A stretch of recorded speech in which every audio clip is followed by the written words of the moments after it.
Thanks for being a part of Halftime Chat.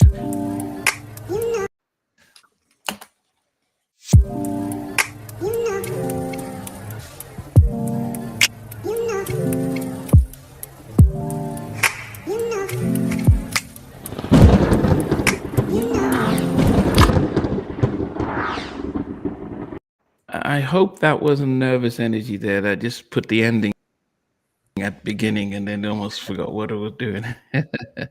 How are you guys doing this evening? All good, all good. Good evening, all. Good evening. Good evening, guys. Yeah, Good. We're good. I'm good. Excited for today. Of course. Yeah. This should be a good one. I would say that this was probably, and it definitely would be my hardest this hard far, because You say that every episode. Well, no, I mean, with every episode you get one album, you kind of can rank it around and stuff. You can't now. You've gone that three major albums on there had hits upon hits, and then to condense it to 6 songs, and then put them in order. This was torture. Well, this was a long overdue one. This because we've concentrated so much on Teddy and New Edition and all that back catalogue that we had to get these two amazing artists in. We had to. Yeah, definitely. As you guys come in, we welcome you, JHud72. Welcome, Amelia. Welcome, Mac. Welcome, BBet77. Welcome. Is it Claude? Welcome. Yes, welcome. This is truly a fun and difficult episode, but two legendary artists, two queens that we're excited to celebrate this evening. Karyn White and Pebbles. They make up some of our most memorable times as growing up. So we're going to go a little bit more into the albums, from Pebbles' debut album, then Karyn came next, and the back and forth, and both with the hey Derek, welcome Derek. Derek is Karyn's manager, so I'm sure Karyn might be popping in and as well. But yes, well, before we go into our music news, it'd be great just to talk about these two amazing women. VJ, I'll start with you. I mean, what can you say about Pebbles and Karyn White? These two artists meant a lot to me musically. I mean, if you think about Karyn White's debut album, I had it on cassette, and I absolutely annihilated that cassette. I played it so much. There's not a bad song on that first album, and not dissimilar with Pebbles' first album as well. Both very, very good artists, and and all of us had a crush on them, both of them. If anybody says that they didn't, they are lying, because Karyn White and Pebbles were like, wow, these guys, they look that great and they sing like this, and they were the whole package. Both of them were like the whole package, and love both of them as artists. Fantastic back catalogue. Yeah, Stevie. I know. Again, it's a tale of two halves. Looking back, I was listening to Karyn White a lot more back then, probably because I've realised now. I feel that Warner Brothers, the label, seemed to promote, especially a first album in the UK, very heavily. I'm still going into record shops now, as I do on my channel. The vinyl search, terrible plug there. But every time I go into a record shop, I still see a Karyn White album. It's still there now. It's like you always look through the soul albums, the R&B albums. There's a Karyn White album there. Not much so a Pebbles album. I might see Single Girlfriend. Now that's all I remember from back then, and I don't know whether that's down to the way MCA as a label promote Pebbles. I'm just talking about the UK, not as a worldwide thing. But I remember seeing Pebbles' Girlfriend everywhere and hearing that everywhere, but not so much the albums. Whereas Karyn White got heavily promoted on that first album here. So I think I got more into Pebbles later on into the 90s, believe it or not, on a third album. Wow. You know, that single dropped, Are You Ready, just at the time blew me away when it came out. So I think now I listen to Pebbles more, probably because I didn't much back then, but I listened to Karyn White a lot more back then than what I do now. But I'm excited for this episode. We've had to pick 12 tracks. We know that probably in our heads, you know, it's the ones we listen to the most. Surely you've picked the ones. I'm not saying the best tracks. My 12 isn't like the best 12 of these two. It's just the ones that I listened to the most, you know, and feel the most. So it's going to be interesting, really interesting. Okay. Night, Andrew. This was officially the hardest I've ever experienced on this podcast. We've been doing it for over a year now. And my God, there were some seriously blasphemous, painful omissions that, like, how could this track not make my list? But it didn't. So there's going to be a lot of, what's the word? Gosh, I forgot the word right now because I'm so excited for this episode. But like, you know, just kind of explaining away like why the list went this way or that way. A lot of surprises. I mean, like DJ said, I mean, man, I had crushes on both of them big time. Now, mind you, I was like 12, 13, 14. So I was just starting to like, especially around 12, 13, you start to go from, ooh, girls, cooties to like, girls are awesome, right? And so for me, open, now I'm seeing that sweet secret Rendezvous video and I'm like, good Lord, right? And then you see Pebbles and there's so many memories from just middle school from these artists. So, man, the catalog of good material is deep.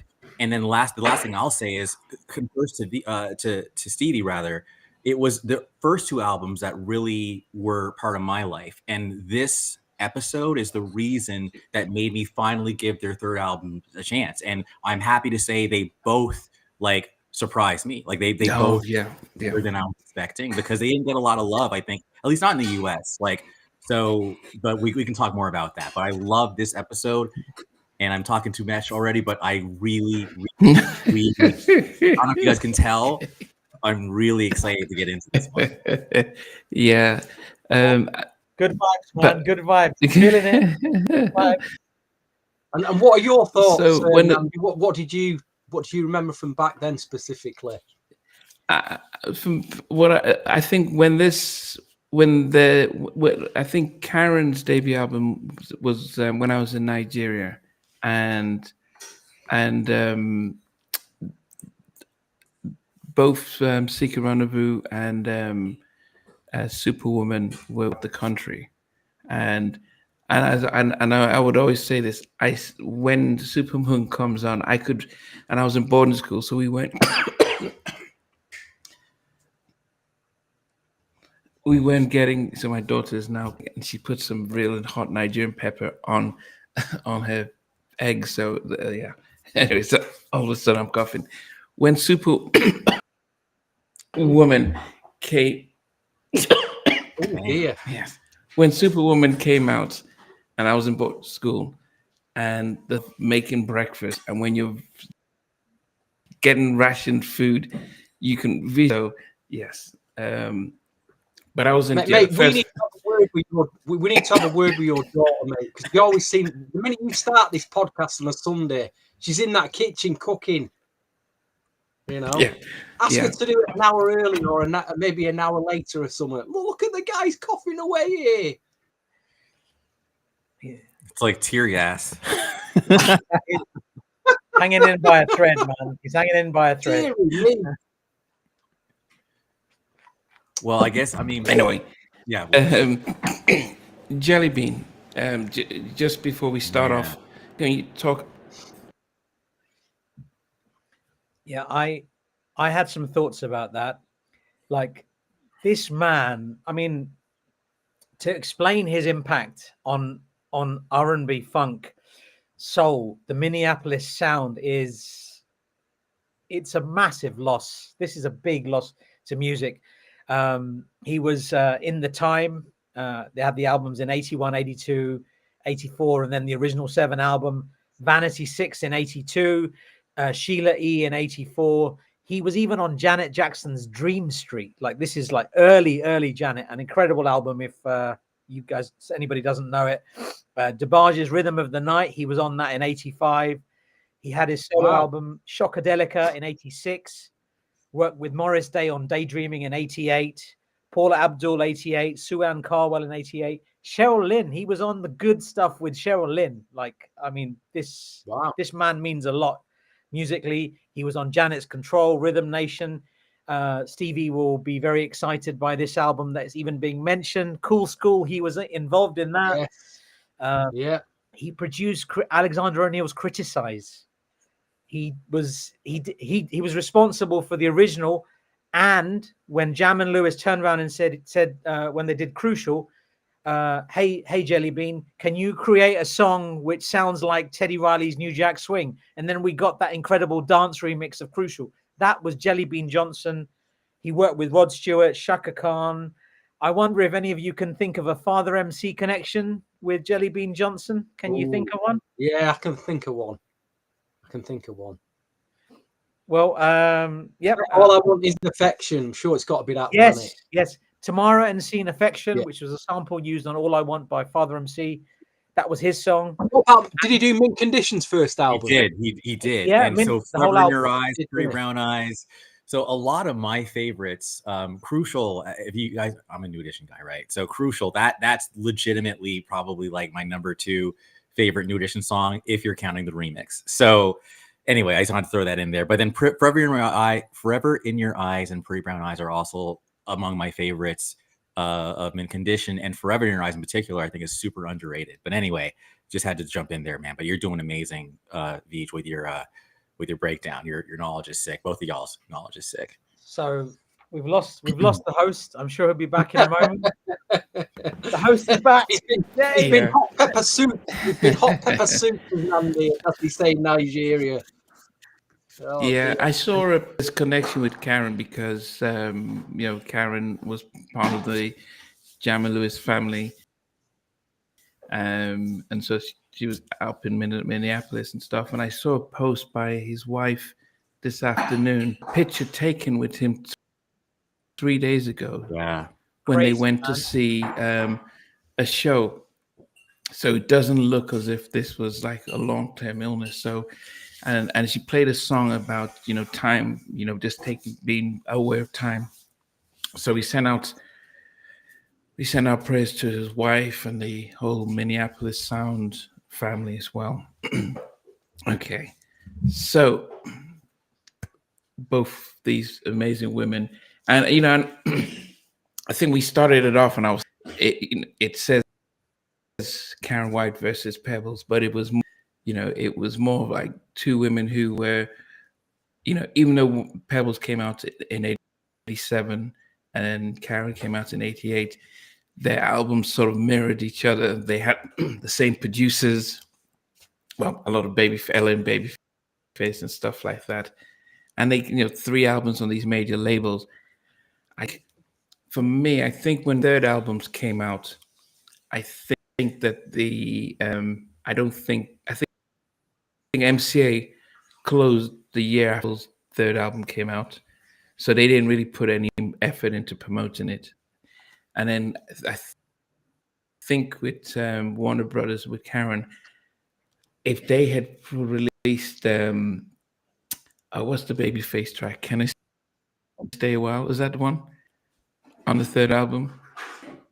I think Can I Stay With You? Can I Stay With You? I think if that was the first single, that album would have done much better. I think because if you think about '94, we had a lot of, this was the peak of 90s R&B with TLC Tony and Mary and everything. The song that would really capture the radio. Oh dear. So yeah, it was disappointing that the albums didn't get the attention they needed. But listening to them now, wow, yeah. What did you make of their third albums? What didn't get the push? All right. Oh. With Pebbles' third album, I think it's wildly underrated. I think it's such a special album. I think if you're talking about that 90s R&B sound, that and 95 in particular, which is when it came out, that time there was just so much good music coming out. And this is as good as anything that came out in that album. You take a song like You, which was produced by Chucky Thompson, Pebbles, and Puffy. Unbelievable. The 3 Organized Noise songs, you've got Alex Riesborg on there. I don't know what to say about that third album. It's a very special album. You won't think that when you see my list, but that's a separate conversation. We'll get to that later anyway. But both of those last 3 out, the third album for both artists was fantastic. Really, really good albums. Yeah, my theory. I keep talking. I'll just go ahead. Yeah, my theory is that again, both artists came out like during that new Jack Swing era proper, right? So by the time 94, 95 came out, to me, it was more hip hop soul. And because, you know, Pebbles had more of that Organized Noise and Chucky Thompson thing going on, I do feel like the Pebbles album felt more in line with the times, because by that time it was about people like Faith Evans. It was about Toni Braxton. It was about Mary J. Blige. And I feel like those kind of like, I'm not taking anything away from Karyn White and Pebbles, but I feel like the landscape had changed. And I think that when the landscape changes, it's then hard to kind of find an audience. Do you go more, especially with Karyn, I felt like that album was more of an adult contemporary. And I think that at that point, like, I'm not sure if R&B adult contemporary had really solidified then. It was like kind of like an in-between stage, whereas Pebbles had a bit more of a younger feel to it. It was still classy, but again, you had a bit more of a Atlanta, you know, hip hop soul era thing going on. So I do think it was also a mismatch between the artist and kind of the times, in addition to maybe some of the industry politics happening at the label. But again, I do think that the albums they deserved more attention than they got. That's how I viewed it. And Stevie, you said you later got to the third album. Well, I listened to this album a lot, and I'm so thankful that they didn't put a load of rappers on this. They could have easily just put a bunch of rappers on this. Yeah. I played this album a lot. I really enjoyed this album. You could argue that the new Jack sound was done by 94, but I liked Hungah. I thought it was a really strong single. I'm glad they did them upbeat dance tracks, like new Jack flavored tracks on the album. Really, I think the album sounds really good still today. The ballads, the mid tempos, it's a strong album. I think I was a closet A&R person back in the day, and so you listen to an album and think, okay, the kind of video, this is the single. Knowing radio in 94 and knowing what was happening, I think Hungah was the third single. That's when I thought the Babyface, because he ruled he was doing his getting ready for Waiting to Exhale. He said, if I was at Warner Brothers, I would say the reunion that we were waiting for since 1988, Babyface and Karyn White return, and then Can I Stay with Can I Stay with You comes out, and it would have been a slow burner, and it would have just really have gotten everyone's attention. And but I think Hungah, which was a beautiful mellow track and everything, I think radios would have just given it a try, and then it played all the other and all the stuff that was happening at that time, and it then becomes harder to cross through the airwaves and stuff. But I loved something. It had some real strong ballads. What did we make of their debut albums, starting with Pebbles? So good, man. Like, so good. So many more singles could have been released off that. Listening now. Yeah. Some of Charlie Wilson's best music outside of his own work, so as a solo artist and with the Gap Band, was on that Pebbles album. Some amazing stuff. Amazing stuff. And I'm sure we'll talk about Mercedes Boy at some point, but Charlie Wilson did a song called I Want to Ride with a group called Mannequin. The lead singer was Kenny Lattimore. And that music was taken from that song and used on Mercedes Boy. So if you like Mercedes Boy, which I suspect a lot of you do, you need to hear Kenny Lattimore sing over that same music. It's stunning. It's a great groove, isn't it? It's just a great groove. It's like you get rhythms in reggae. Oh, they just took the rhythm and made it. Was it? And I don't know which came first. Was it Mannequin or Pebbles? I can't remember. I think Mannequin probably came first. I think it was Mannequin. Yeah, because I thought Mannequin was 88, wasn't it? Pebbles was 87. I can't remember. I'll have to discogs it. Yeah. But either way, I think they were both like answer songs. It was like an answer back song, wasn't it? Yeah, absolutely. But both fantastic, great records. Fascinating. Yeah. Oh, I do remember this. But LA said they were supposed to give it to Pebbles, but so Vanessa Williams, but they got more money to do it with Pebbles, so they got twice as much for the producing fee to record it on Pebbles. Babyface, when he did his Questlove interview, he said that was it L.A. Reid? I can't remember. One of them going there, and then whoever Pebbles was with at the time doubled the rate. They're like, okay, sure, we'll give you the track, and the rest was history. That reminds me of a thought that I had about just artists doing different songs, and to me, like "Knocked Out" by Paula Abdul, I think could have easily been done by Pebbles too. I think she would have sounded really good on that one, possibly even better. So yeah, I just want to throw that out. So many good songs. Vanessa Williams didn't get Girlfriend, but she came out with The Right Stuff, which was a brilliant track. And there was so many good songs floating around there. So to do, there was probably tape cassette demos going around all these artists to choose songs from, and just luckily a lot of them came out. A lot, we're lucky to hear them. Really, Veach, you're going to say something, right? Yeah, he brought a book out. I was going to say, you mentioned Vanessa Williams there. Chucky Booker and Kipper Jones were musicians on that song, The Right Stuff, and they're all over that album. But I was going to say, there's a chapter in this called Girlfriend. It's L.A. Reid's book, Sing to Me. Andrew recommended it, I believe. I think you did. Yes. Brilliant book. And in that, it says about Girlfriend, Vanessa Williams refused to work with LA and Babyface after the song magically appeared with Pebbles. But I think in this, it says that L.A. Reid was trying to impress Pebbles. Like this was the beginning of their courtship. Yeah. Yeah, I think I saw a clip of L.A. Reid doing talking to BLS and saying every little step. I can't sleep at night, toss and turn, waiting for the call. When about Pebbles, couldn't imagine that she would even consider going out with him. So that was sort of the part on there. The other big thing was success of Karyn's debut album.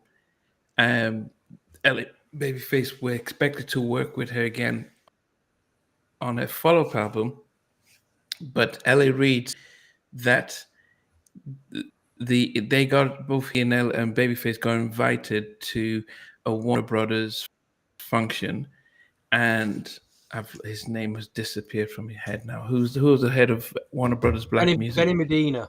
Benny Medina called them, invited them because they were the success of Karyn's debut album. Comments were doing. LA was dating Pebbles, and he shows up with Pebbles, and Benny says, "Why did you bring her here? That you've got to no, she can't come in." And he was like, "No, that's my girl." He says, "No, that she's Karyn's rival. You can't bring her in." Ego and LA said, "Come on, guys, we're leaving." And they leave. Benny, he says, that you're not going to work with Karyn ever again because of that.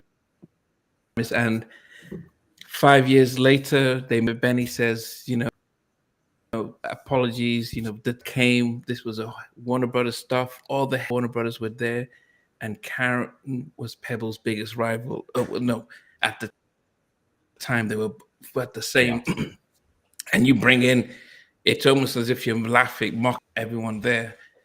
Can you imagine coming to an event and bringing and then Sync event and Backstreet Boys show up or something?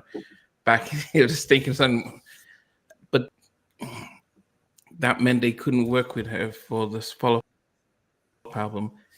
But listening to Rituals of Love, I don't think they were missed. Because listening to what Jimmy and Terry did on that album, I was like, man, they had the up-tempo stuff, they had the sounds blackness. There was a different vibe and energy of what Jam and Lewis did production-wise. I want to jump in. Yeah, no, and I distinctly remember. I mean, Jimmy Jam specifically used the word aping. I think he said Romantic was our best attempt at aping the LaFace sound. And I remember the first time hearing Romantic back in '91, I did think, when you listen to the percussion on that song, it sounds like classic LaFace. So when you find out it's Jam and Lewis, I was just like, man, Jam and Lewis I think that's when I came up with the term of the magicians. I just really think that they make magic with their music, and Romantic it carried that DNA through. So, and then as you'll find out on this podcast, your boy Andrew does not just like Ritual of Love a little. Ritual of Love is that is my ish. So that's my first kind of mini spoiler there. My God, I love that album. It's a great album. It's such a strong album. It definitely is. It definitely is. I mean, there was a song that I can't remember what it is now.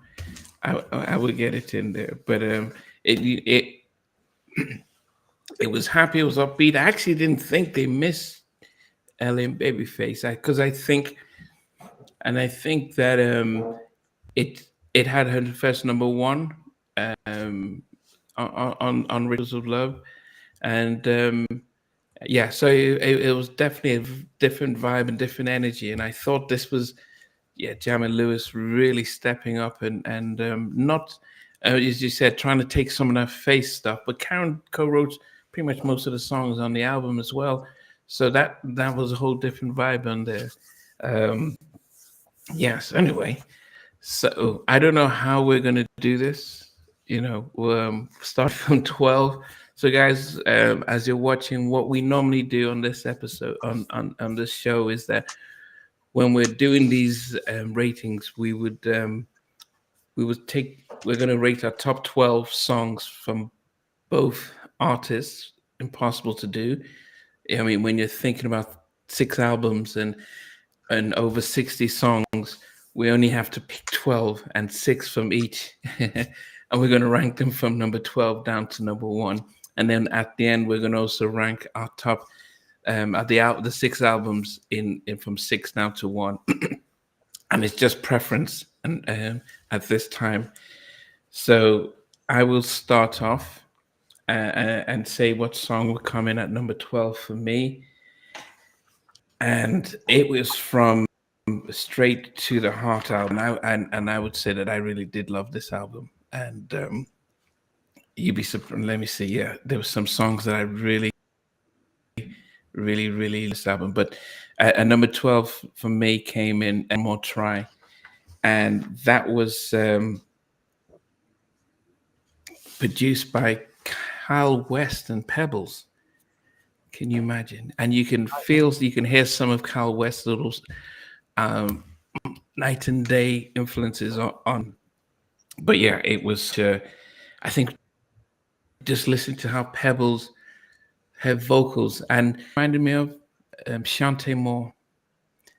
She has a soft voice, and actually, in some elements, there were elements of, especially on the Straight to the Heart album, there were elements of Michael Jackson, like that Butterflies, that type of tender type of song, not overstretching. There was a cover. There was an MJ cover version on there. Yeah, there was. Yes, but yeah. So at number 12 for me is try. Give me one more try. Yeah, nice choice. yeah.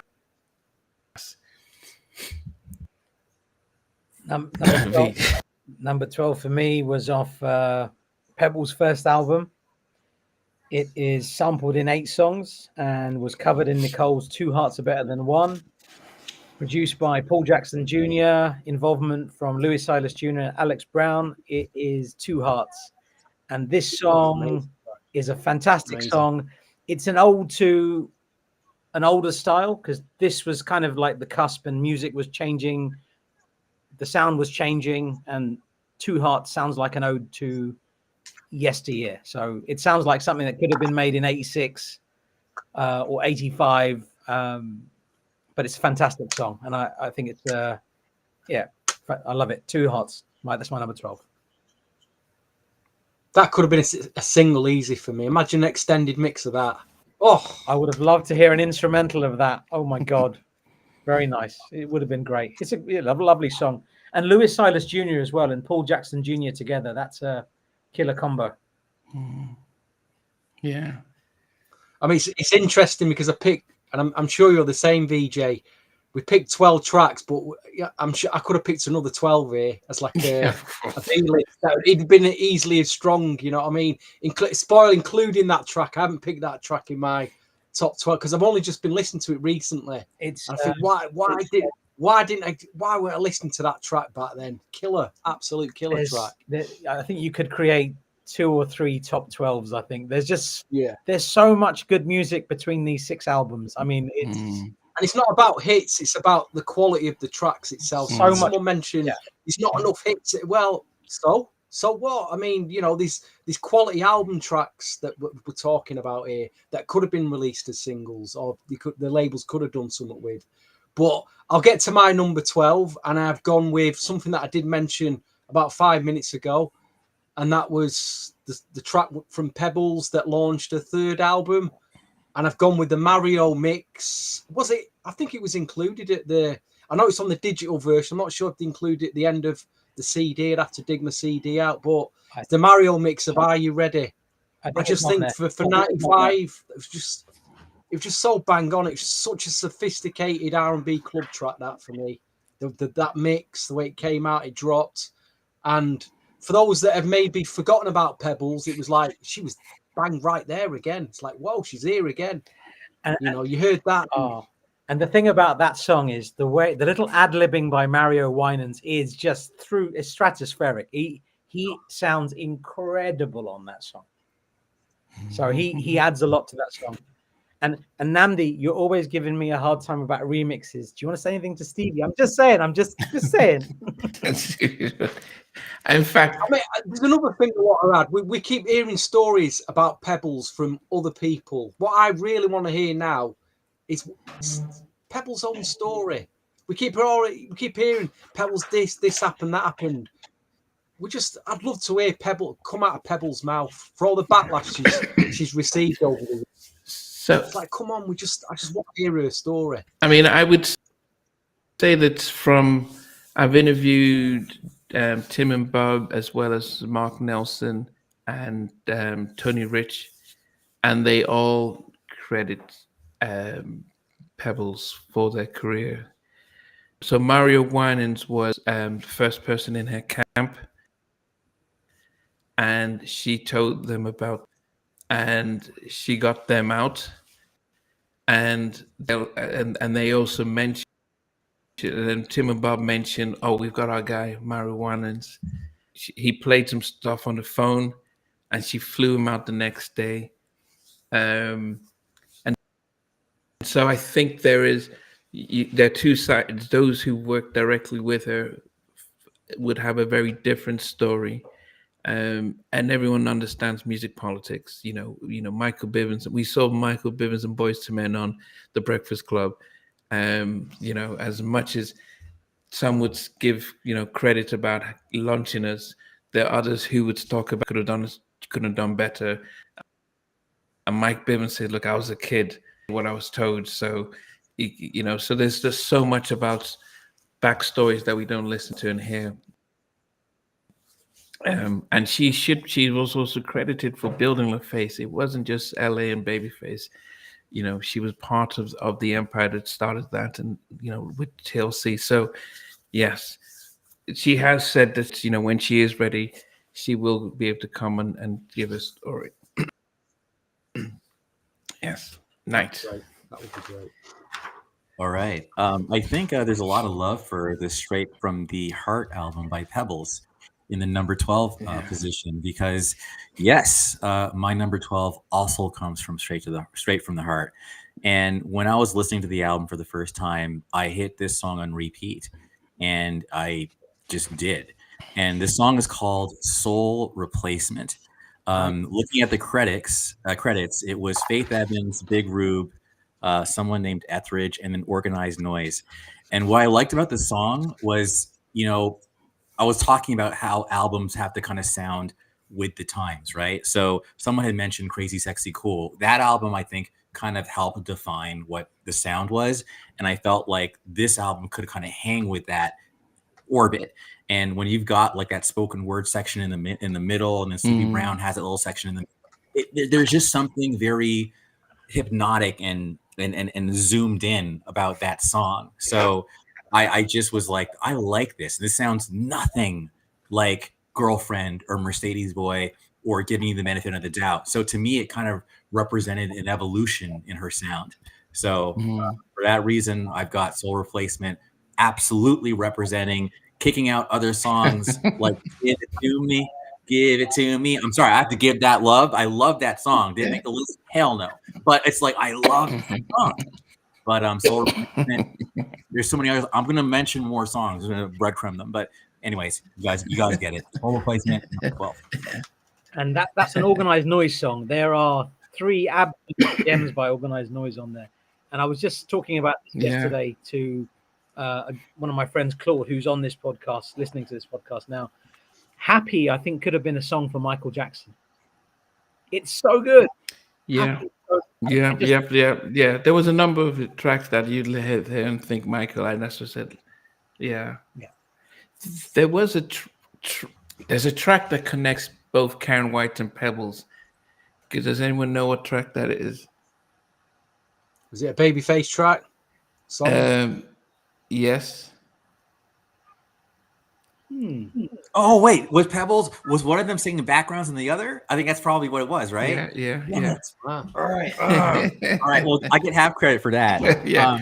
Because I was thinking, was it Superwoman? It is Pebbles' Say a Prayer for Me. Okay. Wow. Yeah. So you have Karyn White singing. You can hear Karyn White and Johnny Gill singing backbone, and then Babyface. And so I put it in the little ad because I'm listening to this and I can hear Babyface first, then I can hear Karyn, then Johnny comes in, say a prayer for me. Yeah. Yep. And I'm sure this was a time when, I mean, it just, you know, the whole history of what was going on, and Darryl Simmons touched on this, was that when they were working, Johnny was everywhere, and so was Karyn. They loved Karyn doing backgrounds on Johnny's stuff and stuff they were doing. Okay, come on, Karyn, come and do some of this stuff, because she was really powerful vocally. And so this was an evidence of a song they probably did when they were around the time they were doing Karyn's album, and they just said, you know, the backgrounds on that. So it was just a family that they were all together. So there's no rivalry. There's not like, yeah. Okay, number 11 for me. Oh goodness, I don't know how this is at number 11. But this is from Karyn's. This is from her. What's it? This is from her second album, and it was one of those Jam and Lewis kind of upbeat tracks that it gave me optimistic kind of vibes, but that really powerful stuff, and it was Love That. I knew it. I love that song. Sorry, I knew it. I knew it. Sorry, I just knew it. Sorry. It breaks the desk there. And he breaks his tape. I don't know why it's not high. I just pull out with the it was just so. Yeah, I'm feeling so happy, and I'm listening. Oh, why didn't they do a video? Man, it was just and that's when I was thinking. I don't think she needed LA and Babyface on this album because they gave a different vibe, and the energy was different. It was positive, and yeah. So I loved that song. Oh, yeah. It was harder for me because as I said, I was able to put my 6 Karens in order, and I was like, how do I fix it in there? But that was just took it, with the production that never me. Yeah. So that's number 11 for me. Okay. Wow.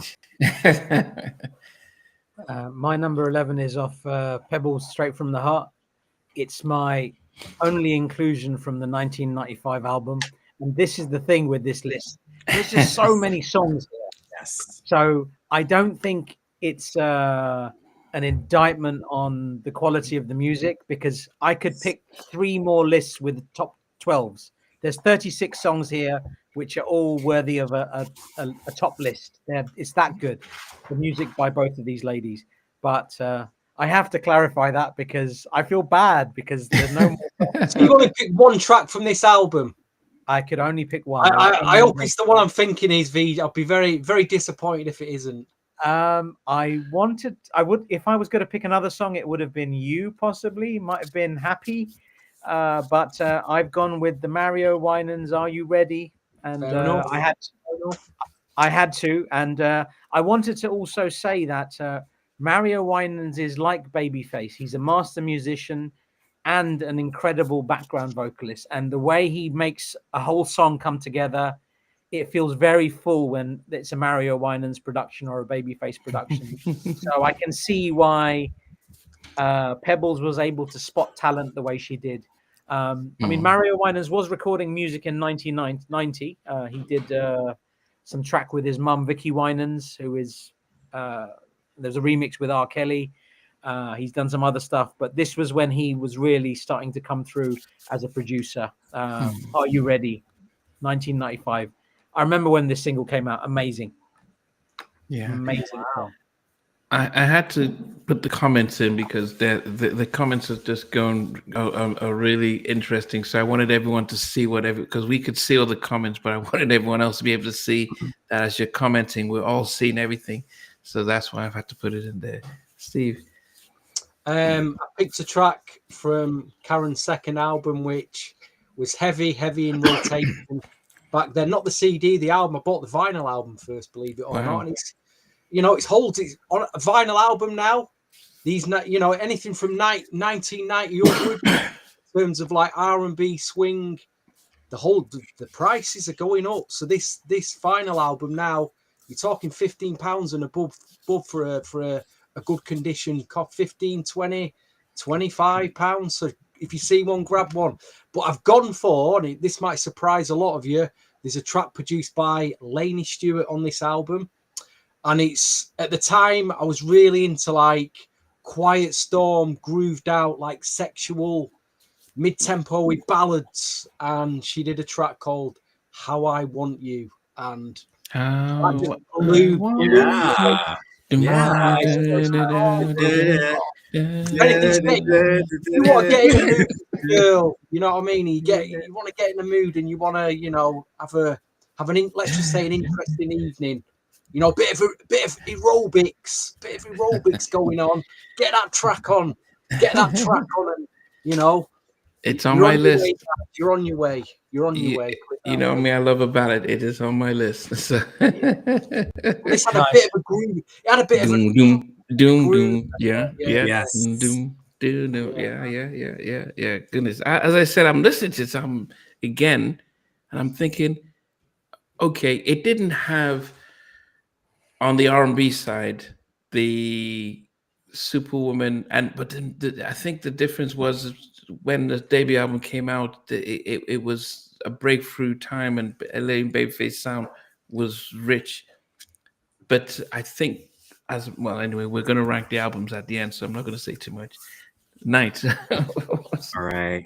Really quickly, both love that's mine and How I Want You did not make my lists, and that's what I mean Wow. by blasphemy. That's why this hurt me, because you can see my enthusiasm for both those songs. They're not even in the top 12.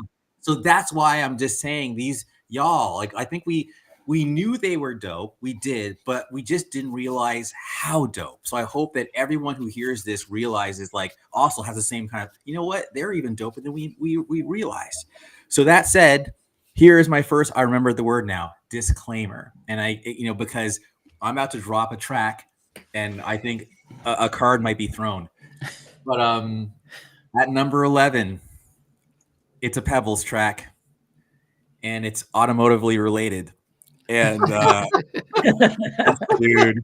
at number 11 is Mercedes Boy. So I'm now gonna duck the tomatoes, maybe. But this list is all about our personal taste, right? But yeah, Mercedes Boy is making a very early entrance at number 11. That's Well, it. at least you put it in there.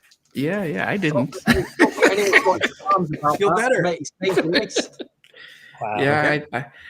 Because for me, Pebbles, the self-titled album was I did prefer that. At number 10 for me is from her self-titled sophomore album. It's Give Me the Benefits, and I didn't realize that was Pebbles because it was massive in Nigeria when it came out. I can still remember when I hear the song. I can still get flashbacks huge.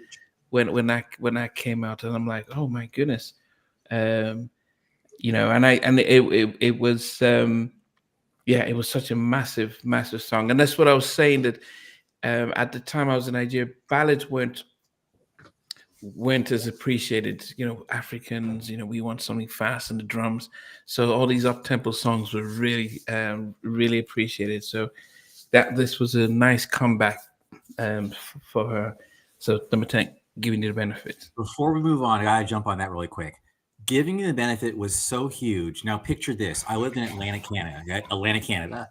Demographically speaking, think Hawkins, Indiana, Stranger Things. So yes, I was like the only black kid in the school, right? Now, our gym teacher, the female gym teacher, she had like a mullet, okay? She was definitely more of a rocker type, right? But she was obsessed with the Always album. So we'd always like run around the gym to Giving You the Benefit. I'm just telling y'all, like, that is how massive that song was, that it crossed over to like the rocker set. Like, so in Atlantic Canada, which was like there was no black radio out there. So anyway, that's it. I'm sure. Oh my goodness. Oh goodness me. Go ahead. My number 10, it's 3 Pebbles tracks in a row. This is off her 1987 album. This is sampled in one song. It's produced by Charlie Wilson, and this version is fantastic. The song is Do Me Right. It's my number 10. But the version of this is the 12-inch version, which is remixed by LA and Babyface. And when you can hear Pebbles, Charlie Wilson, and Babyface doing the ad-libbing, oh my God, it's too much. It's just too much. That remix is just perfection. Do Me Right the remix is just insane. Album version, stunning in and of itself. Charlie Wilson production. Do Me Right is my number 10. What's interesting is that you've already played your first 3 Pebbles cards here, VJ. Used them up. Wow. I've got 3 more. I've got 3 more. You've got 3 more. Let's see where they make it. Let's see where you place them. Stevie, what about you? Well, I'm gonna use my second Karyn White card here. I'm sticking with this album, and I'm specifically going to mention the producers Christopher Troy and Zach Harmon. I loved their New Jack sound back then. All these little production camps had their own like New Jack sound, and I just wanted to highlight their little sound. It was a very upbeat, made you really feel good. The track I picked was actually a single, was The Way I Feel About You. I always play that record. It's a real big favorite of mine, that, and it's made my number 10. So played my second Karyn White card, Really strong single. It does kind of. It's very similar to one of the big singles on the first album. I think it was the second. The way that. So yeah, I've gone with that anyway. Yeah, that made my top 20. You know, like not top 20, my top 10. Karyn White stuff. I didn't think anybody else would pick, but I just feel that I think you touched upon it earlier night. I think we're all going to pick out little gems from all these 3 albums here that, you know, yes, we are. all round wise, I think a lot of little gems are going to get pulled out here, which is great. Yeah, Can I say how painful it is to not say anything? So I so want to say something, but I'm not going to. I'm just going to it's not worth it, mate. But it's like I feel like a Labrador, like a you know, it's not like those dogs, like those lap dogs that go.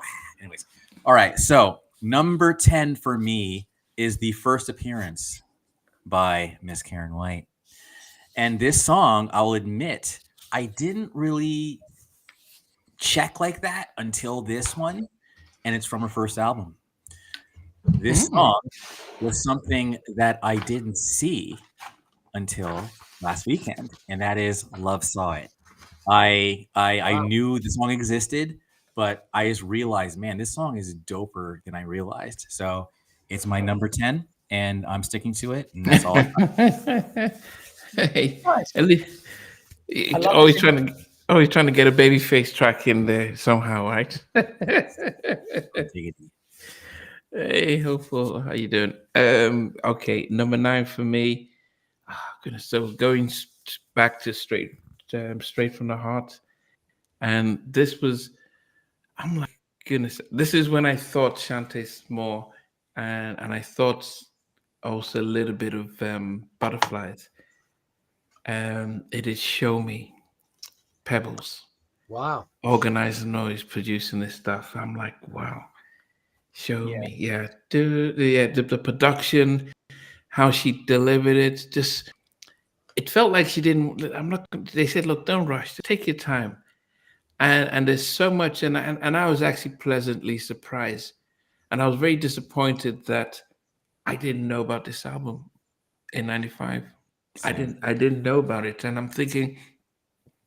I think MCA was as I said, they dissolved the year later. So I can imagine they just said, let's just put it out just to fulfill the obligation. But it was such a strong album, and so it was really disappointing that I didn't hear about it until now. And yeah, but this was just an amazing vibe. Yeah, Show Me. That's number 9 for me. My number 9 is my first inclusion by Karyn White. It's off her 1994 album, and my only inclusion from her 1994 album. It is produced by Jam and Lewis. It samples the Barcade Holy Ghost from 1978, the Honey Drippers Impeach the President from 73, and James Brown's Payback from 1973. It is Hungah. And I love this song. I think it's such an incredible song. It's great energy. It's a little bit. It's a continuation of what Jam and Lewis started in '92 with their new style, their interpretation of that higher tempo New Jack style. And Hungah's a fantastic song. I love it. And is it almost like That's the Way Love Is updated? Yeah, brilliant. It was brilliant. Hungah for You. It reminded me of something like the Brand New Heavies or something like that. I don't know. It just had that, not neo soul, but it's that almost like Black British. I know what you mean. Type of vibe that you'd get. Yeah. And I can't remember what the track, but it was. Yeah. But I think if you know. When you think about what was coming out in '94, you can understand why I was disappointed how what they brought out and how that song would have to cut through the airwaves in '94. If My Life, Boys to Men's 2 came out in '94, Crazy Sexy Cool, Aaliyah's, Zhané, Brandy's debut album, Blackstreet, Above the Rim. Keith Sweat's Get Up on It, Anita Baker's Rhythm of Love, Madonna's Bedtime Story, Love Supreme by Shantae, 21 Ways by Shanice, so Sade's Best of Sade. So I'm just listening to a few of Changing Faces, Elder Behind the Soul. So this is just a few of the Functified by Mario, Melvin Wine, Love by. So just to say that even as the Ex-Girlfriend came out, it's a woman thing. So when you think about just a handful of songs, the albums that were popping at that time, you needed to really cut through black radio. And this is when program directors could control it, not like now. It was really, you needed a vibe. And because Babyface was ruling, I think doing a Babyface track would have gone, oh, this is a new Babyface track. He's just on I'll Make Love to You. And Red Light Special. Let's just play it. You could do what P. Diddy did and send one of his interns to the radio station with a suitcase with $150,000 in and go on the CD promo and go, play that all week for us, please. Just A-list that. And it seemed to work a treat back then in the mid-90s. You know what I mean? Bit of the old payola. But I'm the list of albums that came out. Not many Warner Brothers. I mean, Atlantic was still doing their thing with, say, Intro and maybe In Vogue and they went. Warner Brothers wasn't good with black music around, and so that's probably that didn't have their eye to the ball. So Universal and BMG, Arista knew how to play the radio game much better. So that was just my thing. I don't know. I mean, lovely track though. Tevin Campbell was 94. Can We Talk? It's one of the biggest R&B tracks of that year. Yeah, but as I said, a Babyface track. Yeah, big should have used a Babyface track. It's so funny you mentioned everyone. But Tevin Campbell was talking about how that album, I'm Ready, didn't even get its full push because Prince was at war with Warner Brothers at that time, and Prince had done a couple of tracks on that album. So even that tainted the album for Tevin. So so it's funny how all three tracks on I'm Ready were the Face ones. And this is where I get a chance to say that one of the songs that Karyn did, Can I Stay With You, totally has Always in My Heart Aftershocks. If you listen to the tracks, they actually sound somewhat similar. So anyway, all this is making a lot of sense. I follow it. Politics is real. Yeah. Wow. Yeah, that's why I said if you had come out with that, Go ahead, Reed. And I was going to say, Bashir, Weakness is the song that I would have gone with if I didn't go for Hungah. Weakness, very similar kind of production styles, but I went with the big single there. And Dallas Nightlife 7787. I agree with you. At the time, Hungah did not resonate with me, but over time, I realized that I was overly critical about songs back then because we were spoiled. Hungah is great. If I listen to Hungah now, it sounds amazing. Yeah, it is. If I listen to some of the shit that's on the radio, I don't think so, man. So Hungah's amazing. It's amazing. So I agree with you. Yeah. So most people understand a Warner Brothers in the funk so it really made a massive difference. That's why I said they did the Babyface tracks. It would have opened doors. Stevie. Yes, Stevie. I think number nine we're on, aren't we? Yes. Number 9? Yeah. I'm going to give a big shout to my new Jack Swing buddy who I attend the new Jack Swing parties with in Birmingham. This is actually his favourite song from Pebbles. And I was umming and ahhing out of the two big singles from Pebbles' debut album, which to include. Girlfriend didn't make my list. Wow. Gosh, how was Girlfriend not made my list? But I've just gone for the more grooved out Mercedes Boy, just to kill a groove. I can't. That groove has just stayed with me. And I like the way Pebbles also, she sings a little word. When she sings at the end of it, she does this ooh like that. I love the way she phrases it. You hear a lot in Girlfriend actually, and she does it on a few of the tracks. She has this little She goes, ooh, like that. He's like, ooh, I can't do it because I can't sing. But if Pebbles is watching, she knows what I'm talking about anyway. I love it when she does that. But anyway, Mercedes Boy, great. What a groove. What a groove. Great pop R&B song, that. And it's my number 9. Thank you very much. I'm taking the mic. All right. So I love the way Pebble says, with me, in that song. Oh, anyways, I'm going to calm down. All right. So number 9 for me is another Karyn White track. And I think it's safe for me to say that, yes, when I mentioned Soul Replacement, that was the only track on my entire list from a third album by either of them. So that's it. Everything else is from the first 2 albums. So number 9 is indeed, even though I love this song, and when I first heard it in 1991, I thought to myself, man, I think if there was a Gem and the Holograms movie, Gem should be singing this, because it just sounded that big, and it was a huge crossover. It was all over MTV the same time You're Never Gonna Get It by En Vogue was out. And that song indeed was a video with a purplish blue sheen, and this beautiful woman was still there with pearls going on, and that is Romantic by Karyn White at number 9. And the fact that I have it so high in my list tells you that there's some heat, at least heat for me, coming up in 8, 7, 6, 5, 4, 3, 2, and 1. All right. What a lovely picture that is. Nice. Good Lord. Warner Brothers should have given us a poster. Got the vinyl out there and get a nice poster of this. But yeah, I mean, they didn't handle the show right after his debut album, Yeah. Okay. Number 8 for me is I'll just go straight to it. Is I think there was I'm surprised where it is, but then again, looking through the list, it's Girlfriend by Pebbles.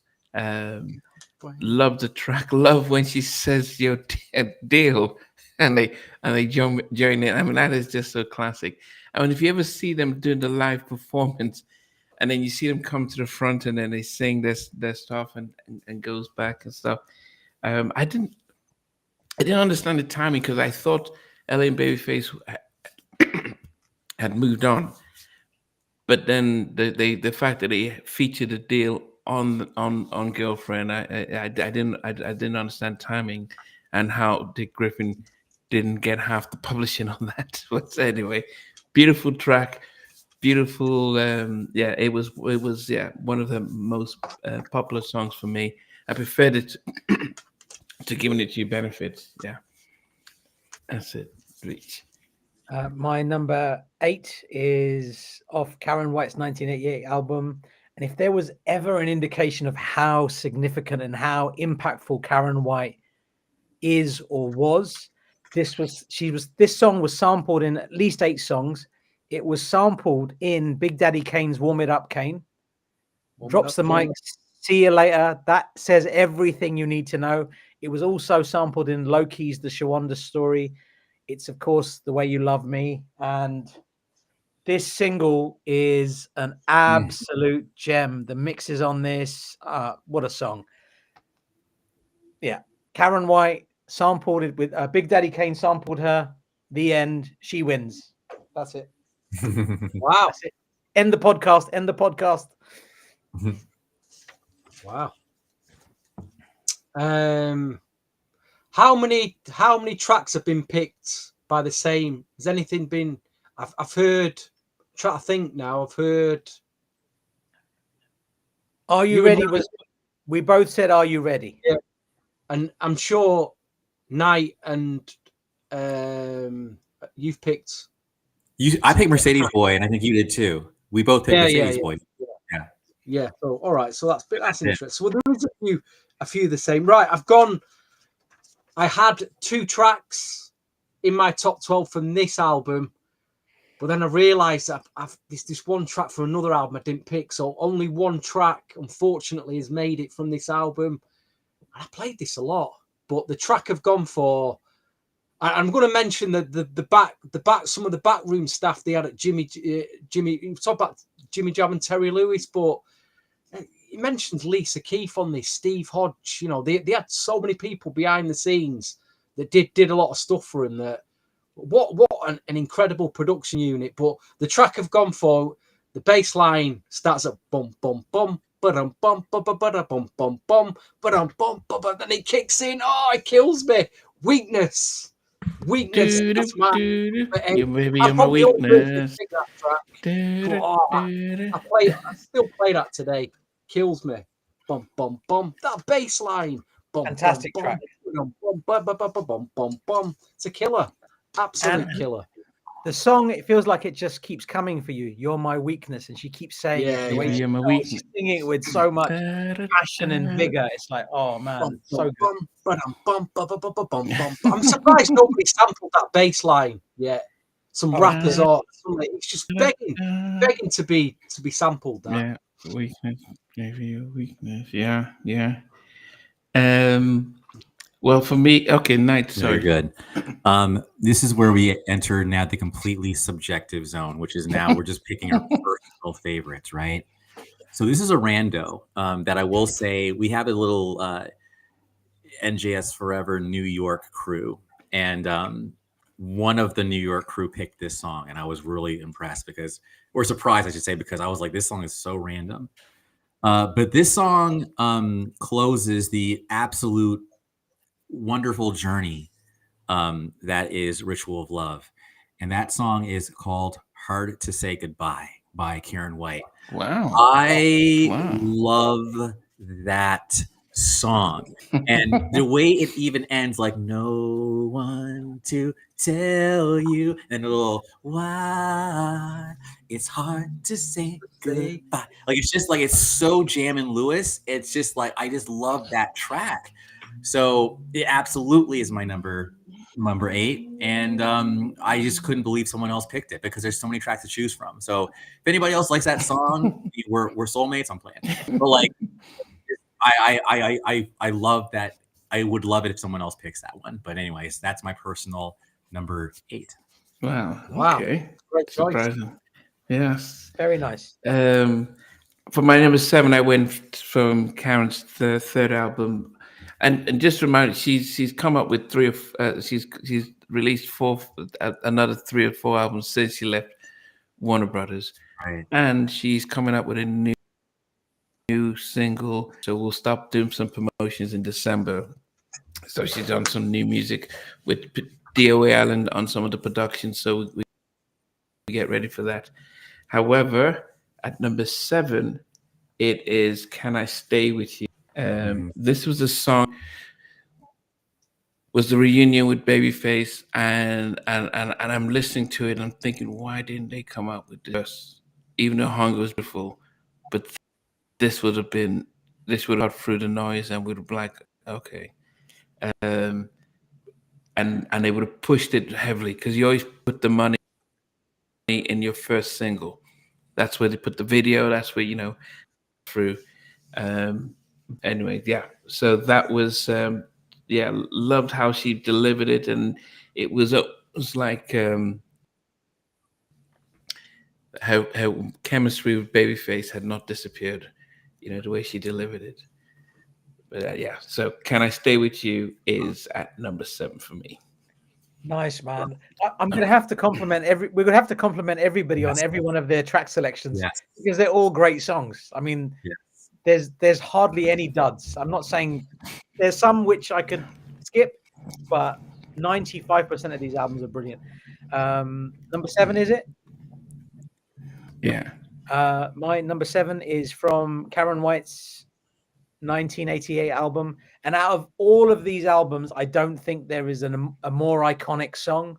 This song was all about female empowerment, and it was a song I listened to a lot back then. I feel like a jerk putting it at number 7 because it's such a significant song, but I just don't listen to it as much as I used to. I knew these words back to front. I listened to this to death, although it would be odd if I'm singing those lyrics as a man, but fantastic. It's covered in no less than 9 songs, including a cover by Gladys Knight. It was sampled in at least 5 songs, including Full Force's "Don't Waste My Time." and Montel Jordan's Denise, it is obviously Superwoman. Great song. Great song. Yeah. It's an anthem, it's a classic, and yes. It's an amazing story because God, she was just 22 when she was just singing that. It doesn't make but when you're a kid, you're watching it and you heard the whole story and everything. I wondered. It reminded me of my mind in some ways because somehow it just reminds me when I think of those two songs. All right. I'm surprised. I'm kind of surprised you picked that. To be really honest. No, I had to. I loved that song back in the day. I know it's massive, but do you know why? And I said this on a Karyn White podcast. This is what I think about that. I think it's a woman's anthem. Can you really see men sat in the bedrooms playing that record? Yeah, I'm not your Superwoman. I'm just saying as a man, you know what I mean? I'm not your That's what I'm saying, dude. That's what I'm saying. If I was singing it, I'd feel a bit strange, man. If I was to sing that right now, I'd feel like a very. But I've got a story that's even super quick story that's even more awkward. So, Vij, you'll know who I'm talking about. There's a friend of mine who I'll call Saul, Tall Saul. You know what I'm talking about. And they're not together anymore. But at the time, him and his wife were at a karaoke bar. I was there too. It was the last song of the night. She got super drunk. Do you know what song she decided to sing to him in front of the entire effing bar? Yes, she sang Superwoman. It was so awkward. She's like, just pointing to him, tears streaming down her face, drunk as hell. And it was so awkward that even though that was supposed to be the last song, they're like, okay, Saul and Andrew, you want to do Poison again? So we had to end the night with another song so we could just close the bar. We went to a taco place afterwards. We made no mention of it. Like nothing happened. And then I said to Paul, you gonna be all right, man? He's like, yeah. Saul, you're gonna be all right, man. and it was. But anyway, so Superwoman is tainted because, I think the song can be weaponized. So anyway, it's a beautiful song. I get it.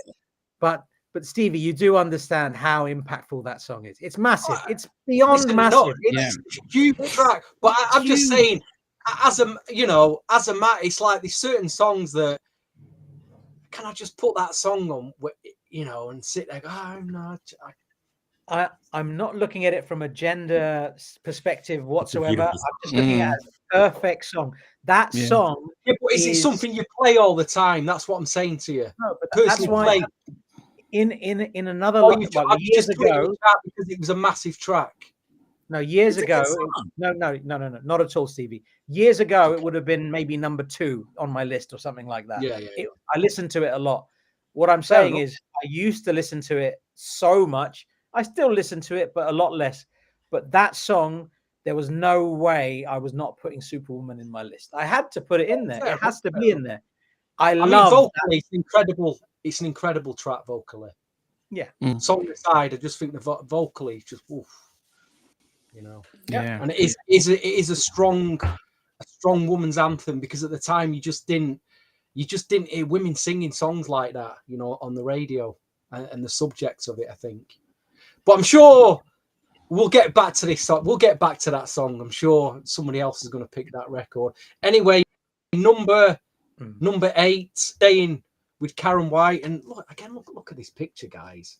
How hot does she look in this picture? I'd have loved a poster of that at the time as well to put on the wall when I was a teenager. But the track they've gone for, and I think this is, Jam and Lewis production wise made many masterpieces.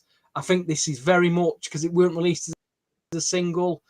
I think this is an absolute soulful Jam and Lewis masterpiece, and I even took out another track from a third album to include. I had to include this one because it's so good. And Knight, you're on the money with what you said just previously. Hard to Say Goodbye. Yes. 7. My gosh, it's an absolute masterpiece. Yes. Jesus, what a track that is. Yes. It's just too good. That. It's just we're soulmates. We're soulmates. I just said if you pick that song, you're my soulmate. No, I love it. I love it. I love it. I love it. I love it. All right. So my The number orchestration, 7. the track, you know, everything about it. Oh. My bad. My number 7 is a return for Pebbles. She was locked out of 8, 9, and 10.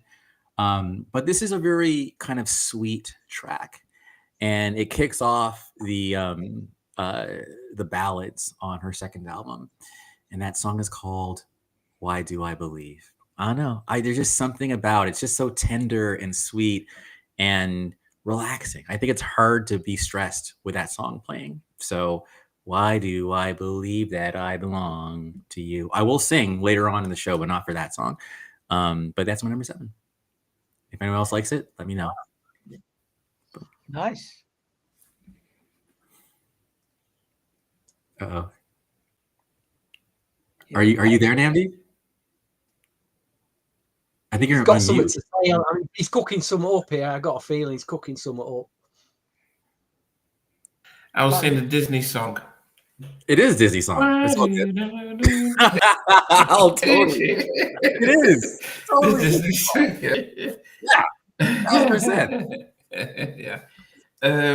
My number 6. Oh man, I wish I could push this higher. I think Stevie also mentioned it already. Do-do, do-do. Is how I want you. Oh. Do-do. I'm like, well, I'm listening to this album. I'm thinking, Karyn, I don't think you need a jam with LA and Babyface for this album. There was some jams. I mean, sure and I think what I recognize is that Babyface is good to when it comes to those catchy songs and like, puts it in there. But the timeless tracks that she made with Jam and Lewis, they don't seem dated, and they feel a lot more. There's a lot more meat in it and stuff like that.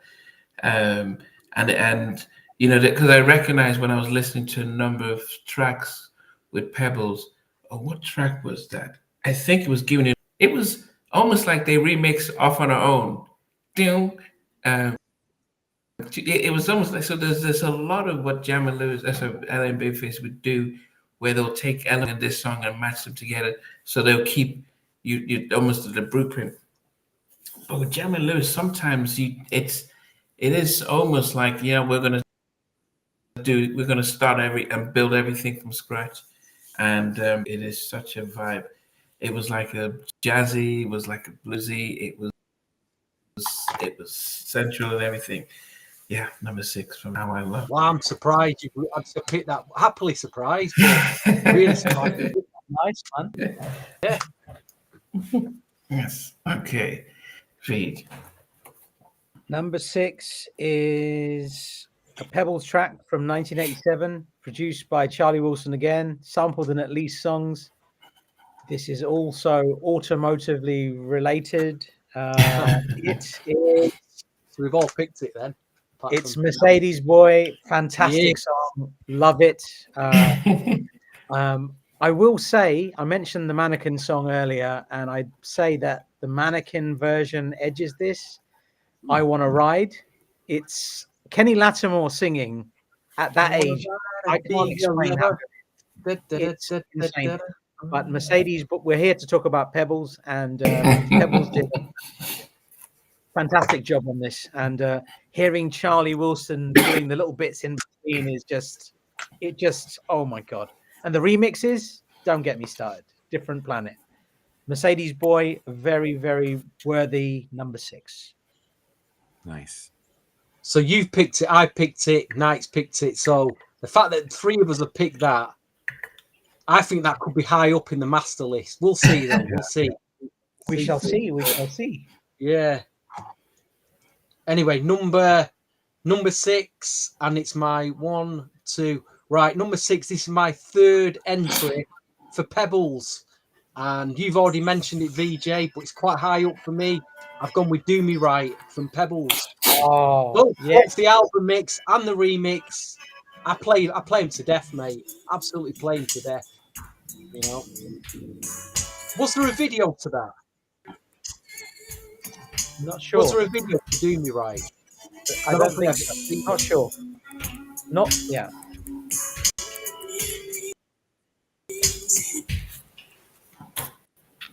We can all hear you playing a song there, Namdi. I don't want you playing away there. No, it can't be me. Yeah, it wasn't me. We did. It was good. It was good. Whatever it was great, man. Lovely song. So what has happened? Oh, It was a switch. Yeah. Okay. Go ahead. Yeah, Do Me Right is brilliant choice, Stevie. And as I was saying earlier, the remix, the version with Babyface is just, I mean, it's so good. Charlie Wilson and Babyface on the same track, and Charlie Wilson production and an LA and Babyface remix. I mean, that's like a dream collabo, isn't it? That's like the dream single, isn't it? Do Me Right was absolutely it. Now that you've said it, I wish I'd put it higher in my list. It's so good. So at least it's in there. At least it's in there. I think there'll only be me and you pick that track though, but we shall see. We shall see. Yeah, we shall see. The 90s, Mr. Right. All right. This is another Pebbles track. And as you'll see, there's a pattern here. This comes from Yet. It's another track from her second album, Always. And speaking of Babyface, that gives it away. He's totally featured on this track. I remember seeing the video and thinking to myself, wow, this song makes like infidelity seem so like sweet. But anyway, don't play it mostly. But the song is called Love Makes Things Happen. And I think that lyrically, oh no, he does say you could be a married man with 2 good kids or a good woman, whatever, but it'll keep you into a spell. It'll spin your mind around like a carousel. Oh, anyway, Love Makes Things Happen is it's a beautiful song, even though it's kind of subject matter wise a little bit iffy. Number 6, Pebbles. You talk about subject matter. I just listened to Kelly Price remake of As We Lay. Oh God. I'm listening to it thinking, why are you taking to church with infidelity? It's like so. Yes. So I don't think Babyface was as bad as that, So Yes. yeah. Okay. Number 5 for me. Oh goodness. I think this is from Karyn's Make Him Do Right album, and it's the final song from that album to feature on my list.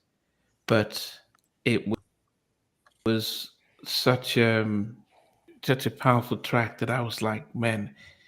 The first time I heard it, it just caught my attention. I'd rather be alone. And it is that sense of, if this is what you're me up to, I'd just rather be by myself. Video was like I Miss You, where it was about, the domestic abuse and stuff. But I listening to it without seeing the video and just thinking about, look, I'd rather be on my own than to be in a relationship that just gives me heartache. Beautifully sung, beautifully delivered, and as high up as number 5 from that album. So yes, that is not my number 5. My number 5 is from Pebbles' Always album from 1990. It's sampled in at least 4 songs. It's an LA and Babyface track. It is brilliant. It is a big club banger. I listen to this a lot. I don't know if you can see that. It's giving you the benefit all day long, every day. What a tune. I mean, the original, the edit, the instrumental, the extended version, the remix, any version of that song, I'm good. It is great. Giving you the benefit, that's my number 5. The Shep Pettibone mix. Exactly. Solid. My number 5 is my 5th entry from Karyn White. So I've only got one more card to play. And I've gone to the first album. And I've gone for a track that it rips me guts out when I listen to this. It's got a guitar Let me just say the guitars, because it is a really important part of the track. The guitar at the beginning of it, from Donald Griffin, is the guitar player. It's produced by Steve Harvey, and it's the mid-tempo-y, slow jammy track, Slow Down. Oh my gosh. Slow down. Oh my gosh, he killed me that Yeah. track. Absolutely killed me. Good one. I don't know how many people thought it was the comedian who did the production on that, but Yeah. Definite another Yeah, okay. quiet storm burner that you can play late night at radio. The guitar, the guitar. Oh, jeez, killer track, killer. Number 5 though, and I've only got one Karyn White track to pick now, so we'll wow. see. So Pebbles is high up on your. Okay. Wow. That's interesting. Yeah. That is Wow, interesting. yeah. Right. Go ahead, Knight. Bye bye, cloudy day. Sunshine's here to stay. Tell the world the way I feel about you. Happy days are near whenever you're near. This is clear. The way I feel about day after day. Like, yo, that song, even the way it starts off, it reminds me of Janet Jackson's All Right. Yeah. So for me, it's like if those songs were like humans, like they're like sisters or cousins, like they are related to each other. And I actually could totally see a world where Janet Jackson did The Way I Feel About You and made Rhythm Nation. It has such an optimistic, sunny feel. So yeah, Stevie, when you picked it, I was shutting the hell up. I was like, yo, I want to say yes, we have it on there, and I do. Now I'm watching the video now. And I remember not liking it because I thought of her in the maid outfit. I'm like, man, like, nothing. But like, Karyn, you're like, no, dude, don't be the side character in the video with these randos. You should be the star. So I just remember that being like, this song should have been bigger than it was. But anyway, I love that song, and it's just, oh, it's so sunny. So yeah, The Way I Feel About You. Wow, Love that, man. Love it. I love that it's there, man. It had to be, right? It had to be. Yes. Yeah. As I said, this was me thinking, and I wonder, because when I spoke with Karyn and she talked about working with Jam and Lewis, they were like, "Man, we shouldn't be doing this album. That you should be doing with LA and Babyface, because they know how to capture you." And listening to it again, I'm thinking, no, it's brought a different side, brought a different energy, and took her to another level, gave her a biggest single to date as well. But number 4 to me, going back to Pebbles, of her Straight from My Heart album, and the falsetto on this track is just breathless, and the production. And I'm like, I didn't hear this at the time, but it's the title track of the album, produced by Carl West, Straight from My Heart. When she just, it's a vibe. The whole album is a vibe. It's the whole album is where you just play it. And the whole club, is it Club Pebbles, like Club something where it starts and when it ends, just tells you this is what the album is. And as I said, anyone, just search Pebbles Straight from My Heart on YouTube or Spotify, whatever it is, and listen to it and tell me if it isn't a vibe. And the way she just delivers in that falsetto voice. And that's when I thought, oh yeah, butterflies and stuff. Amazing. Because I think she sounded, but go back, yeah. I think Pebbles her vocals were her best on her third album. I think vocally she was like, let me strip back the music, because in the music that really told the tale. But this album's like, she vocally on her points. So yeah, this was in my top 2, this track, but I a few others crept in. So That's yeah, a great choice, man. That's a great choice. I love that you put that song there, man. It's a great choice. Really love it. How many tracks have you picked from that album? So A lot. I picked. Let me see. I picked 3 so far, because we obviously don't want to give the whole 3. Wow. Yeah. So from that album, Yeah, I picked That's three. interesting. A very sophisticated album, man.